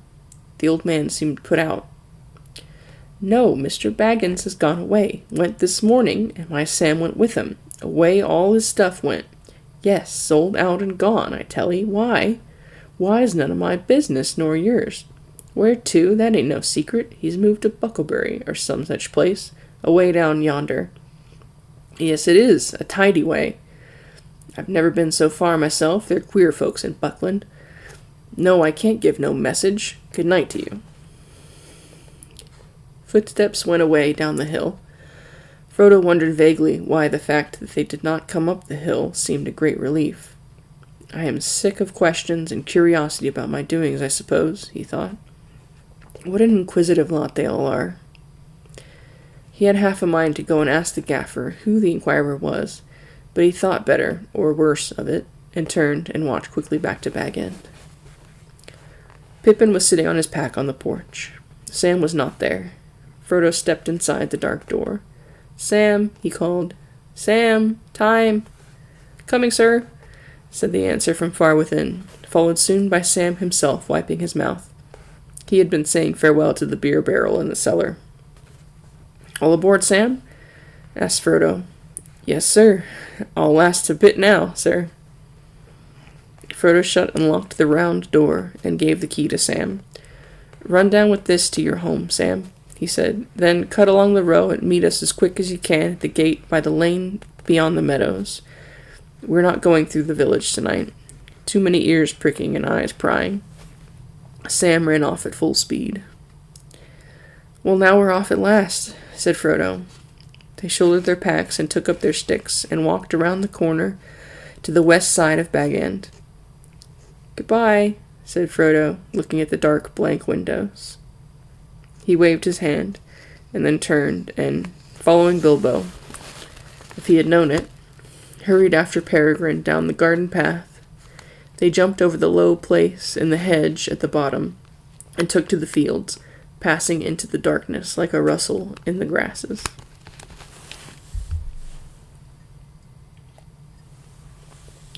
At the bottom of the hill, on its western side, they came to the gate opening on the narrow lane. There they halted and adjusted the straps of their packs. Presently Sam appeared, trotting quickly and breathing hard. His heavy pack was holstered high on his shoulders, and he had put on his head a tall, shapeless felt bag, which he called a hat.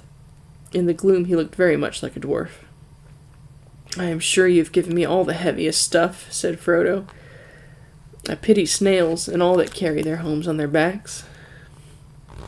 "I could take a lot more yet, sir. My pack is quite light," said Sam stoutly and untruthfully. "No, you don't, Sam," said Pippin. "It was good for him. He's got nothing except what he ordered us to pack. He's been slack lately, and he'll feel the weight less when he's walked off some of his own." "Be kind to a poor old hobbit," laughed Frodo. "I shall be as thin as a willow wand, I'm sure, before I get to Buckland. But I was talking nonsense. I suspect you have taken more than your fair share, Sam, and I shall look into it at our next packing." He picked up his stick again. "Well, we all like walking in the dark," he said, "so let's put some miles behind us before bed." For a short way they followed the lane westwards. Then, leaving it, they turned left and took quickly to the fields again. They went in single file along hedgerows and the borders of the copses, and night fell dark around them. In their dark cloaks they were as invisible as if they all had magic rings. Since they were all hobbits, and were trying to be silent, they made no noise that even hobbits would hear. Even the wild things in the fields and woods hardly noticed their passing. After some time they crossed the water, west of Hobbiton, by a narrow plank bridge. The stream was there no more, a winding black ribbon, bordered with leaning alder trees. A mile or two further south, they hastily crossed a great road from the Brandywine Bridge. They were now in the Tookland, and bending southeastwards, they made for the Green Hill country. As they began to climb its first slopes, they looked back and saw the lamps in Hobbiton far off, twinkling in the gentle valley of the water. Soon it disappeared in the folds of the blackened land and was followed by bywater beside its gray pool. When the light in the last farm was far behind, peeping among the trees, Frodo turned and waved a hand in farewell. "I wonder if I shall ever look down into that valley again," he said quietly. When they had walked for about 3 hours, they rested. The night was clear, cool, and starry, but smoke-like wisps of mist were creeping up the hillsides from the streams and deep meadows. Thin-clad birches, swaying in a light wind above their heads, made a black net against the pale sky. They ate a very frugal supper, for hobbits, and then went on again. Soon they struck a narrow road that went rolling up and down, fading gray into the darkness ahead. The road to Woodhall and Stock, and the Bucklebury Ferry. It climbed away from the main road in the water valley, and wound over the skirts of the green hills toward Woody End, a wild corner of the East Farthing. After a while they plunged into a deeply cloven track between tall trees that rustled their dry leaves in the night. It was very dark. At first they talked, or hummed a tune softly together, being now far away from inquisitive ears. Then they marched on in silence, and Pippin began to lag behind. At last, as they began to climb a steep slope, he stopped and yawned. "I'm so sleepy," he said, "that soon I shall fall down on the road. Are you going to sleep on your legs? It is nearly midnight." "I thought you liked walking in the dark," said Frodo. "There's no great hurry. Mary expects us sometime the day after tomorrow, but that leaves us nearly 2 days more. We'll halt at the first likely spot."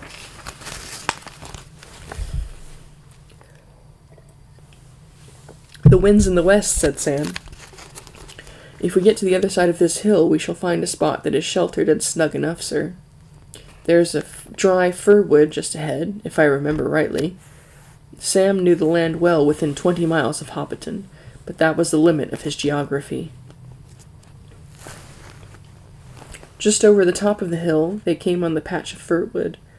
Leaving the road, they went into the deep, resin-scented darkness of the trees, and gathered dead sticks and cones to make a fire. Soon they had a merry crackle of flame at the foot of a large fir tree, and they sat round it for a while until they began to nod. Then, each in an angle of the great tree's roots, they curled up in their cloaks and blankets, and were soon fast asleep. They set no watch. Even Frodo feared no danger yet, for they were still in the heart of the Shire. A few creatures came and looked at them when the fire had died away. A fox passing through the wood on business of its own stopped several minutes and sniffed. "Hobbits," he thought. "Well, what next? I have heard of strange doings in this land, but I have seldom heard of a hobbit sleeping out of doors under a tree. 3 of them. There's something mighty queer behind this." He was quite right, but he never found out any more about it. The morning came, pale and clammy. Frodo woke up first, and found that a tree root had made a hole in his back, and that his neck was stiff. "Walking for pleasure, why didn't I drive?" he thought, as he usually did at the beginning of an expedition. "And all my beautiful feather beds are sold to the Sackville Bagginses. These tree roots would do them good." He stretched. "Wake up, hobbits," he cried. "It's a beautiful morning." "What's beautiful about it?" said Pippin, peering over the edge of his blanket with one eye. "Sam, get breakfast ready for 9:30. Have you got the bathwater hot?" Sam jumped up, looking rather bleary. "No, sir, I haven't, sir," he said. Frodo stripped the blankets from Pippin and rolled him over, and then walked off to the edge of the wood. Away eastward, the sun was rising red out of the mists that lay thick on the world. Touched with gold and red, the autumn trees seemed to be sailing rootless into a shadowy sea. A little below him, to the left, the road ran down steeply into a hollow and disappeared. When he returned, Sam and Pippin had got a good fire going. "Water!" shouted Pippin. "Where's the water?" "I don't keep water in my pockets," said Frodo. "We thought you had gone to find some," said Pippin, busy setting out the food and cups. "You had better go now." "You can come too," said Frodo, "and bring all the water bottles." There was a stream at the foot of the hill. They filled their bottles in the small camping kettle at the light fall where the water fell a few feet over an outcrop of gray stone. It was icy cold, and they sputtered and puffed as they bathed their faces and hands. When their breakfast was over and their packs all trussed up again, it was after 10 o'clock, and the day was beginning to turn fine and hot. They went down the slope and across the stream where it dived under the road, and up the next slope, and up and down another shoulder of the hills. And by that time their cloaks, blankets, water, food, and other great gear seemed a heavy burden. The day's march promised to be warm and tiring work. After some miles, however, the road ceased to roll up and down. It climbed to the top of a steep bank in a weary, zigzagging sort of way, and then prepared to go down for the last time. In front of them they saw the lower lands dotted with small clumps of trees that melted away in the distance to a brown woodland haze. They were looking across the woody end towards the Brandywine River. The road wound away before them like a piece of string. "The road goes on forever," said Pippin. "But I can't without a rest. It's high time for lunch." He sat down on the bank at the side of the road and looked away east into the haze, beyond which lay the river, and the end of the shire in which he had spent all his life. Sam stood by him, his round eyes were wide open, for he was looking across the lands he had never seen to a new horizon. "Do elves live in those woods?" he asked. "Not that I ever heard," said Pippin. Frodo was silent. He too was gazing eastward along the road, as if he had never seen it before. Suddenly he spoke, aloud, but as if to himself, saying slowly, "The road goes ever on and on, down from the door where it began.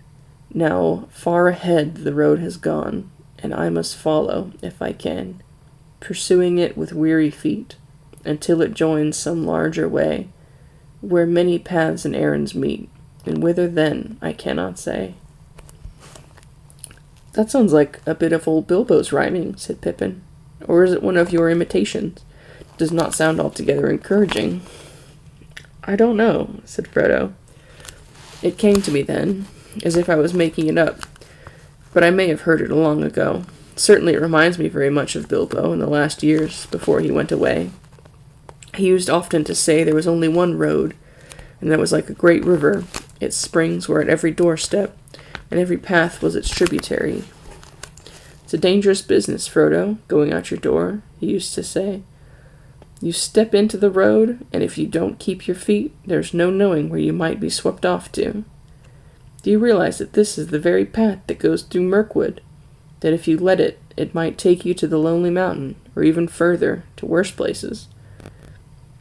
He used to say that on the path outside the front door at Bag End, especially after he'd been out for a long walk.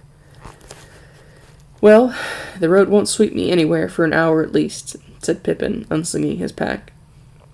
The others followed his example, putting their packs against the bank and their legs out into the road. After a rest, they had a good lunch, and then some more rest.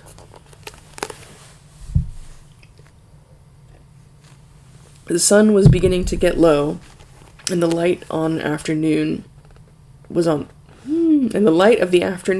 the land as they went down the road. So far they had not met a soul on the road. This way was not much used, being hardly fit for carts, and there was little traffic to the woody end. They had been jogging along again for an hour or more when Sam stopped a moment as if listening. They were now on level ground, and the road, after much winding, lay straight ahead through grassland sprinkled with tall trees, outliers of the approaching woods. I can hear a pony or a horse coming along the road behind, said Sam. They looked back, but the turn of the road prevented them from seeing far. I wonder if that is Gandalf coming after us, said Frodo. But even as he said it, he had a feeling that it was not so, and a sudden desire to hide from the view of the rider came over him. It may not matter much, he said apologetically, but I would rather not be seen on the road, by anyone. I am sick of my doings being noticed and discussed, and if it is Gandalf, he added as an afterthought, we can give him a little surprise. to pay him out for being so late. Let's get out of sight." The other two ran quickly to the left and down into a little hollow not far from the road. There they lay flat. Frodo hesitated for a second. Curiosity or some other feeling was struggling with his desire to hide. The sound of hoofs grew nearer. Just in time, he threw himself down in a patch of long grass behind a tree that overshadowed the road. Then he lifted his head and peered cautiously above one of the great roots. Round the corner came a black horse. No hobbit pony, but a full-sized horse, and on it sat a large man who seemed to crouch in the saddle, wrapped in a great black cloak and hood, so that only his boots and the high stirrups showed below. His face was shadowed and invisible. When it reached the tree and was level with Frodo, the horse stopped. The riding figure sat quite still, with its head bowed, as if listening. From inside the hood came a noise as of someone sniffing to catch an elusive scent. The head turned from side to side of the road. A sudden, unreasoning fear of discovery laid hold of Frodo, and he thought of his ring. He hardly dared to breathe, and yet the desire to get it out of his pocket became so strong that he began slowly to move his hand. The advice of Gandalf seemed absurd. Bilbo had used the ring, and I am still in the Shire, he thought, as his hand touched the chain on which it hung. At that moment the rider sat up and shook the reins. The horse stepped forward, walking slowly at first, then breaking into a quick trot. Frodo crawled to the edge of the road and watched the rider until he dwindled into the distance. He could not be quite sure, but it seemed to him that suddenly, before it passed out of sight, the horse turned aside and went into the trees on the right. "Well, I call that very queer and indeed disturbing," said Frodo to himself as he walked towards his companions. Pippin and Sam had remained flat on the grass and had seen nothing, so Frodo described the rider and his strange behavior. "I can't say why, but I felt certain he was looking or smelling for me. And also I felt certain that I did not want him to discover me. I've never seen or felt anything like that in the Shire before." "But what has this one of the big people got to do with us?" said Pippin. "And what is he doing in this part of the world?" "There are some men about," said Frodo. "Down in the South Farthing they have had trouble with the big people, I believe. But I've never heard of anything like this rider. I wonder where he comes from." "Begging your pardon," put in Sam suddenly, "I know where he comes from. It's from Hobbiton that this here Black Rider comes, unless there's more than one, and I know where he's going to." "What do you mean?" said Frodo sharply, looking at him in astonishment. "Why didn't you speak up before?" "I've only just remembered, sir. It was like this. When I got back to our hole yesterday evening with the key, my dad, he says to me, 'Hello, Sam,' he says. 'I thought you were away with Mr. Frodo this morning. There's been a strange customer asking for Mr. Baggins of Bag End, and he's only just gone. I've sent him on to Bucklebury, not that I like the sound of him. He seemed mighty put out when I told him Mr. Baggins had left his old home for good. Hissed at me, he did. It gave me quite a shudder. What sort of fellow was he? I says to the gaffer. 'I don't know,' says he, 'but he wasn't a hobbit. He was tall and black-like, and he stooped over me. I reckon it was one of the big folk from foreign parts. He spoke funny.' I couldn't stay to hear more, sir, since you were waiting, and I didn't give much heed to it myself. The gaffer is getting old, and more than a bit blind, and it must have been near dark when this fellow came up the hill, and found him taking the air at the end of our row. I hope he hasn't done no harm, sir, nor me." "The gaffer can't be blamed anyway," said Frodo. "As a matter of fact, I heard him talking to a stranger, who seemed to be inquiring for me, and I nearly went and asked him who it was. I wish I had, or you had told me about it before. I might have been more careful on the road. Still, there may be no connection between this rider and the gaffer stranger," said Pippin.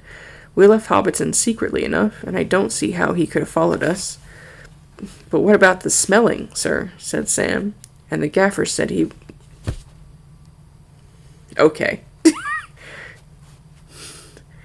It's a silly phrase that I'm gonna be mildly uncomfortable to say, but it's not like a bad. Yeah. Anyway, poor choice of words for modern times. I wish I had waited for Gandalf, Frodo muttered, but perhaps it would have only made matters worse. Then you know or guess something about this writer, said Pippin, who had caught the muttered words. I don't know, and I would rather not guess, said Frodo. All right, Cousin Frodo, you can keep your secret for the present, if you want to be mysterious. And meanwhile, what are we to do?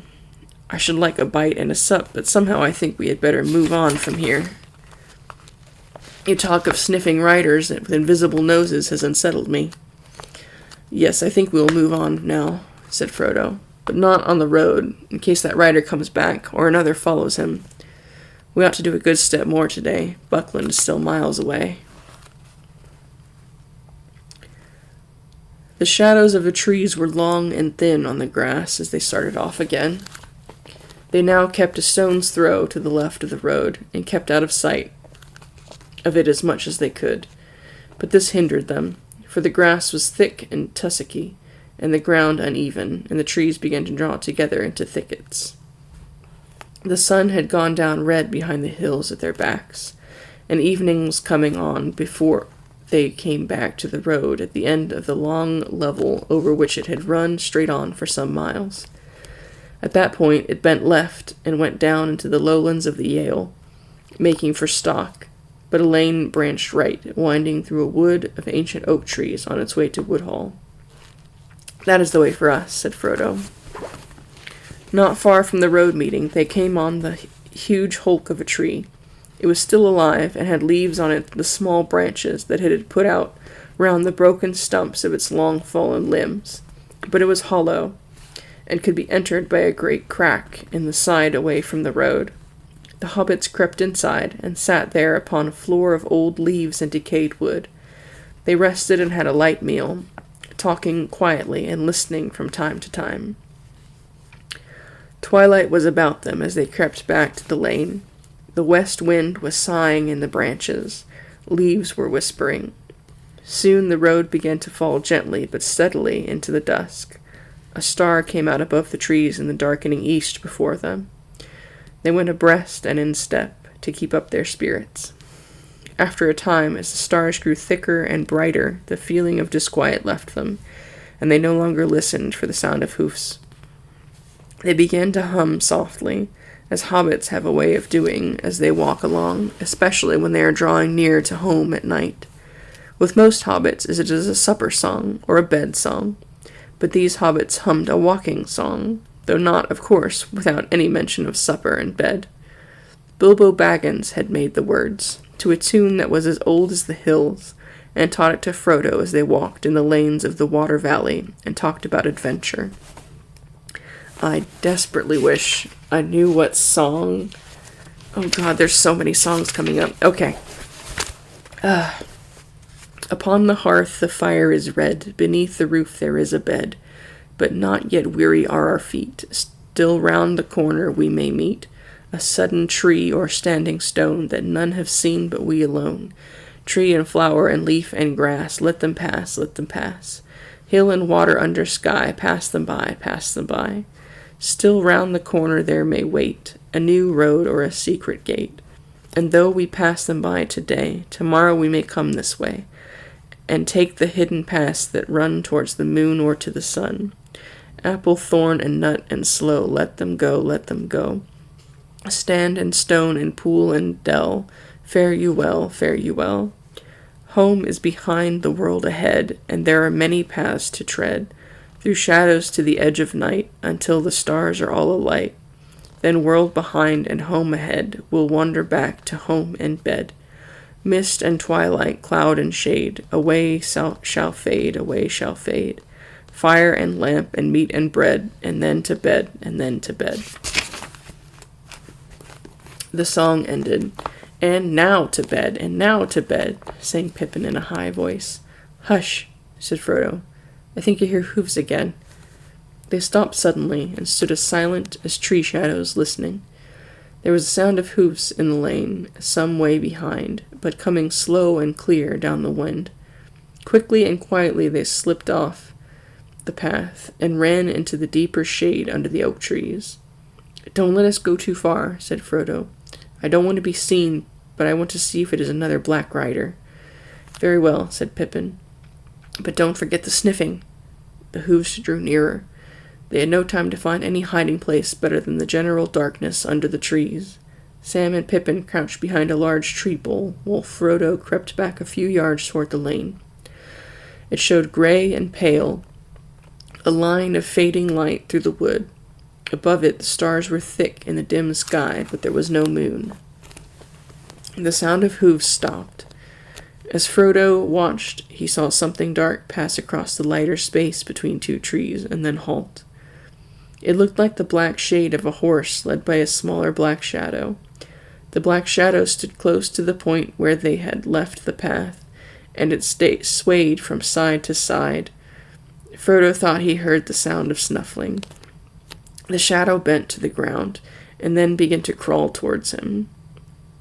Once more, the desire to slip on the ring came over Frodo, but this time it was stronger than before, so strong that almost before he realized what he was doing, his hand was groping in his pocket.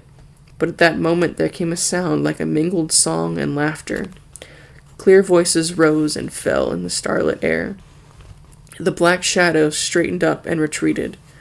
It climbed onto the shadowy horse and seemed to vanish across the lane into the darkness on the other side. Frodo breathed again. "Elves!" exclaimed Sam in a hoarse whisper. "Elves, sir!" He would have burst out of the trees and dashed off towards the voices if they had not pulled him back. "Yes, it is elves, Frodo. One can meet them sometimes in the woody end. They don't live in the Shire, but they wander into it in spring and autumn, out of their own lands, away beyond the Tower Hills. I am thankful that they do. You did not see, but that Black Rider stopped just here and was actually crawling towards us when the song began. As soon as he heard the voices, he slipped away." "What about the elves?" said Sam, too excited to trouble about the rider. "Can't we go and see them?" "Listen, they're coming this way," said Frodo. "We have only to wait." The singing drew nearer. One clear voice rose now above the others. It was singing in the fair elven tongue, of which Frodo knew only a little, and the others knew nothing. Yet the sound, blending with the melody, seemed to shape itself in their thoughts into words, which they only partially understood. This was the song as Frodo heard it. Snow white, O lady clear, O lady beyond the western seas, O light to us that wander here, amid the world of woven trees. Gilthoniel, O Elbereth, clear are their eyes, and bright thy breath. Snow white, we sing to thee, in a far land beyond the sea. O snores in that sunless year, with shining hand by her were sown, in windy fields now bright and clear, we see your silver blossom blown. O Elbereth, Gilthoniel, we still remember, we who dwell in this far land beneath the trees, thy starlight on the western seas. The song ended. "These are high elves. They spoke the name of Elbereth," said Frodo in amazement. "Few of that fair folk were ever seen in the Shire. Not many now remain in Middle-earth, east of the Great Sea. This is a strange chance indeed." The hobbits sat in shadow by the wayside. Before long the elves came down the lane towards the valley. They passed slowly, and the hobbits could see the starlight glimmering on their hair and in their eyes. They bore no lights, yet as they walked to shimmer, like the light of the moon above the rim of the hills before it rises, seeming to fall about their feet. They were now silent, and as the last elf passed, he turned and looked towards the hobbits and laughed. "Hail, Frodo," he cried. "You are abroad late, or are you perhaps lost?" Then he called aloud to the others, and all the company stopped and gathered round. "This is indeed wonderful," they said. "3 hobbits in a wood at night.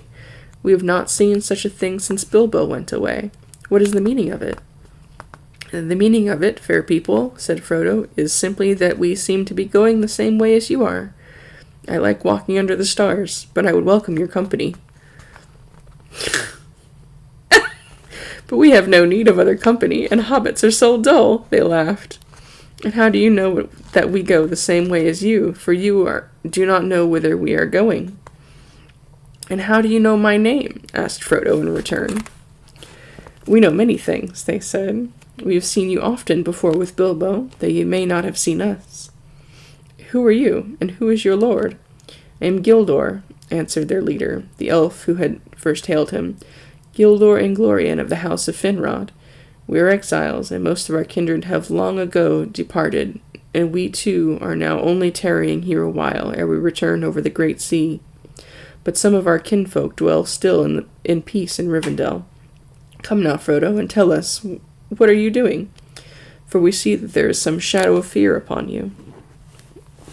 Oh, wise people, interrupted Pippin eagerly, tell us about the Black Riders.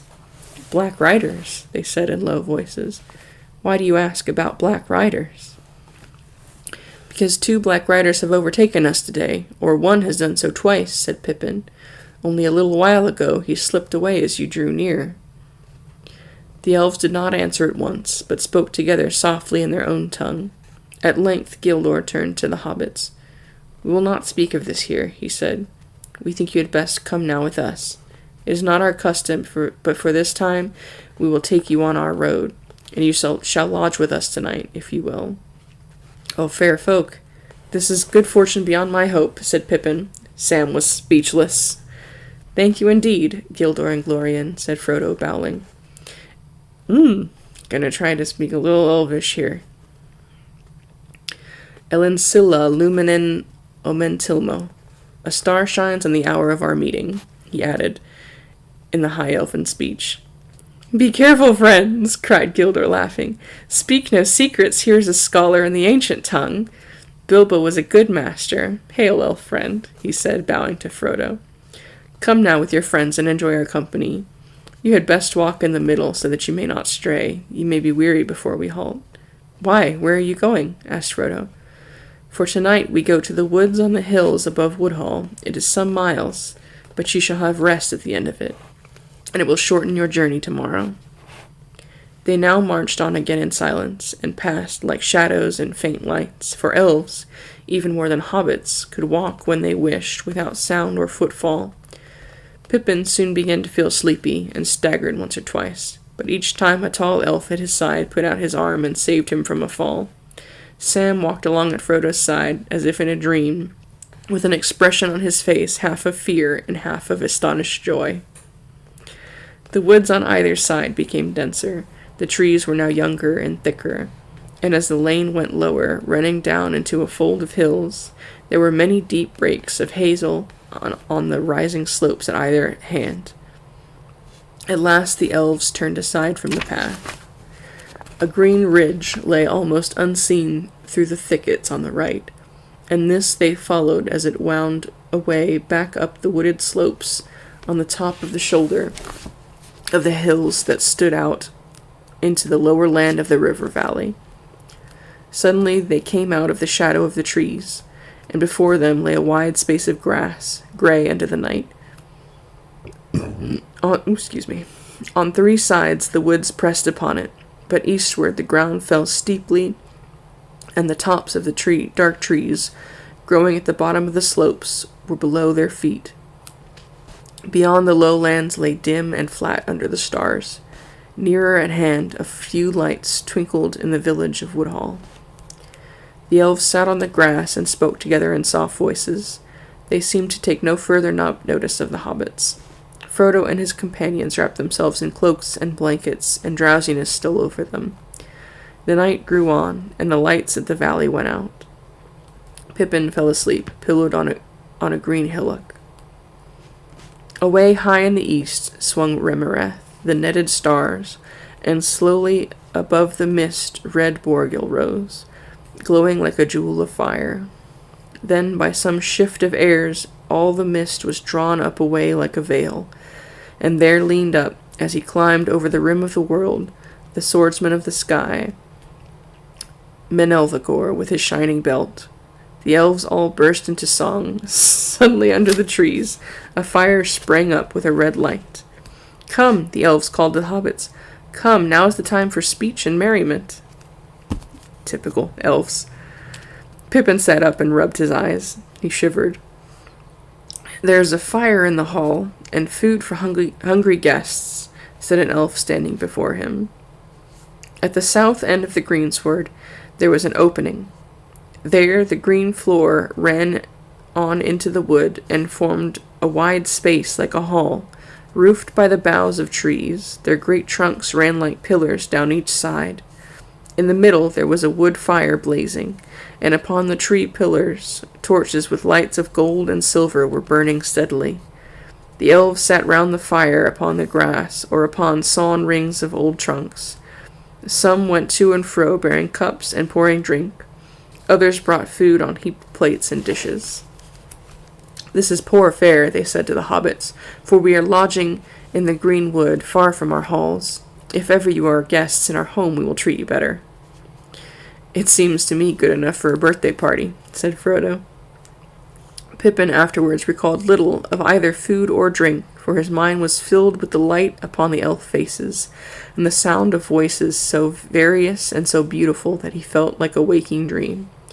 But he remembered that there was bread, surpassing the savor of a fair white loaf to one who is starving, and fruits sweet as wild berries and richer than the tended fruits of gardens.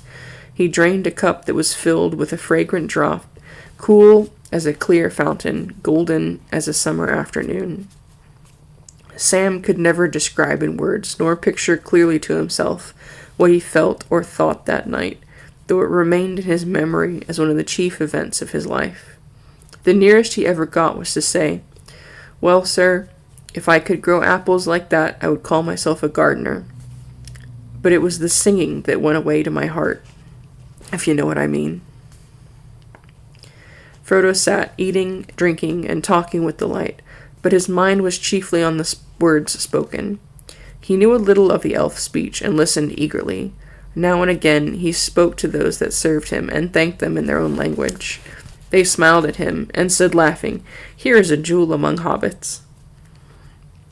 After a while Pippin fell fast asleep, and was lifted up and borne away to a bower under the trees. There he was laid upon a soft bed, and slept the rest of the night away. Sam refused to leave his master. When Pippin had gone, he came and sat curled up at Frodo's feet, where at last he nodded and closed his eyes. Frodo remained long awake, talking with Gildor.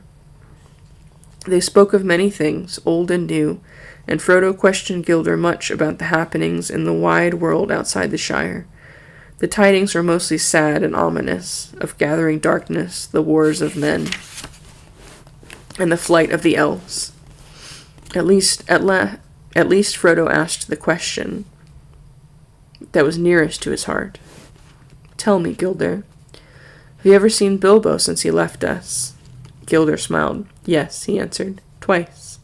He said farewell to us on this very spot, but I saw him once again, far from here."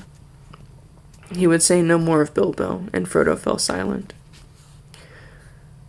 "You do not ask me or tell me much that concerns yourself, Frodo," said Gildor. "But I already know a little, and I can read more in your face, and in the thought behind your questions. You are leaving the Shire, and let you doubt that you will find what you seek, or accomplish what you intend, or that you will ever return. Is not that so?" "It is," said Frodo. "But I thought my going was a secret, known only to Gandalf and my faithful Sam." He looked down at Sam, who was snoring gently. "The secret will not reach the enemy from us," said Gildor. "The enemy?" said Frodo. "Then you know why I am leaving the Shire." "I do not know for what reason the enemy is pursuing you," answered Gildor, "but I perceive that he is. Strange indeed, though that seems to me. And I warn you that peril is now both before you and behind you, upon either side." "You mean the riders?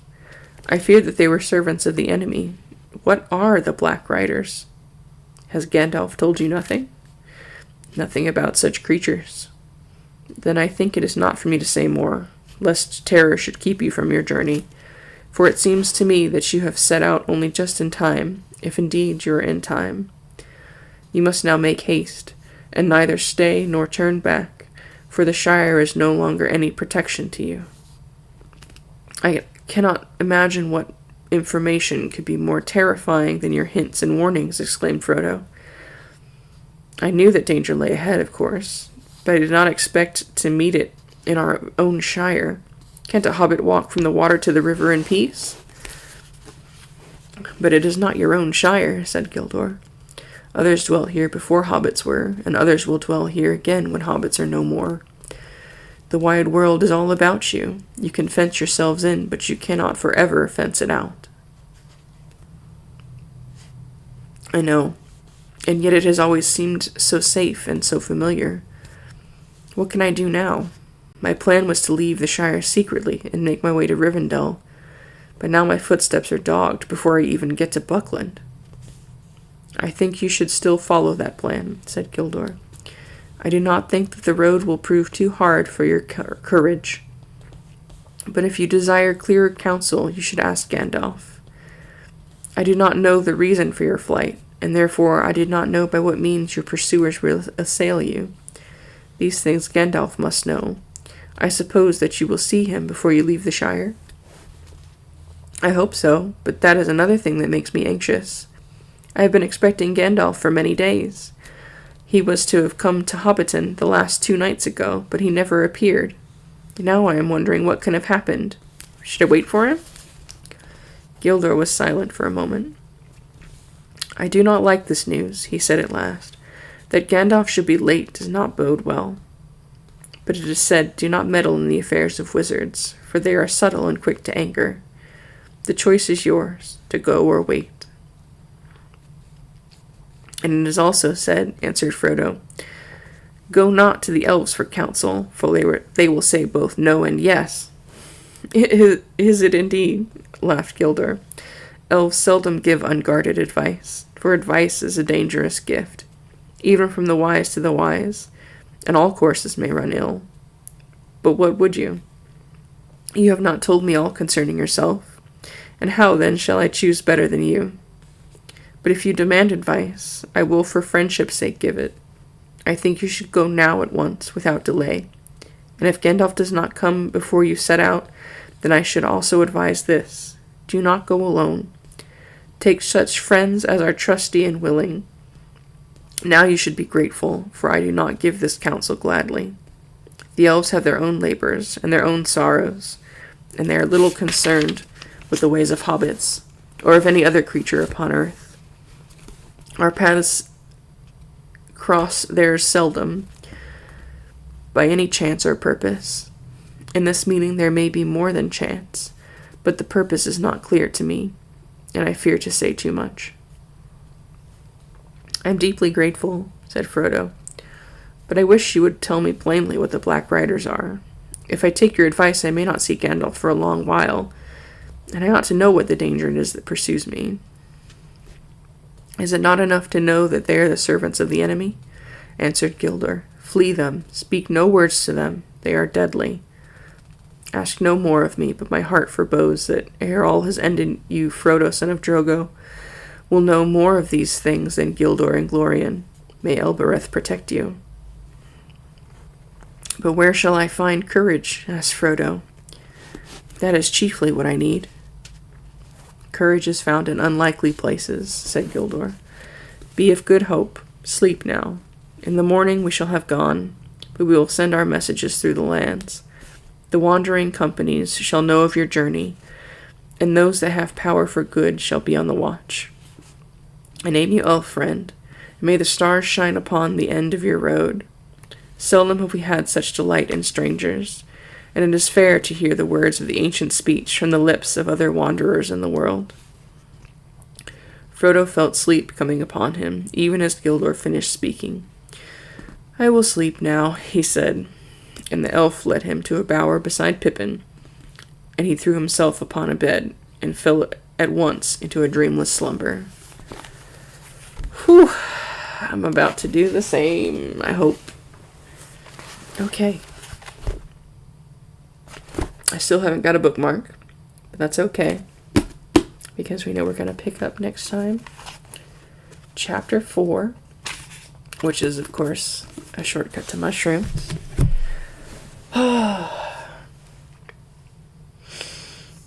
when I started this, I was always like, you know what, I should probably, like, talk or say something. But I never really want to interrupt the story itself.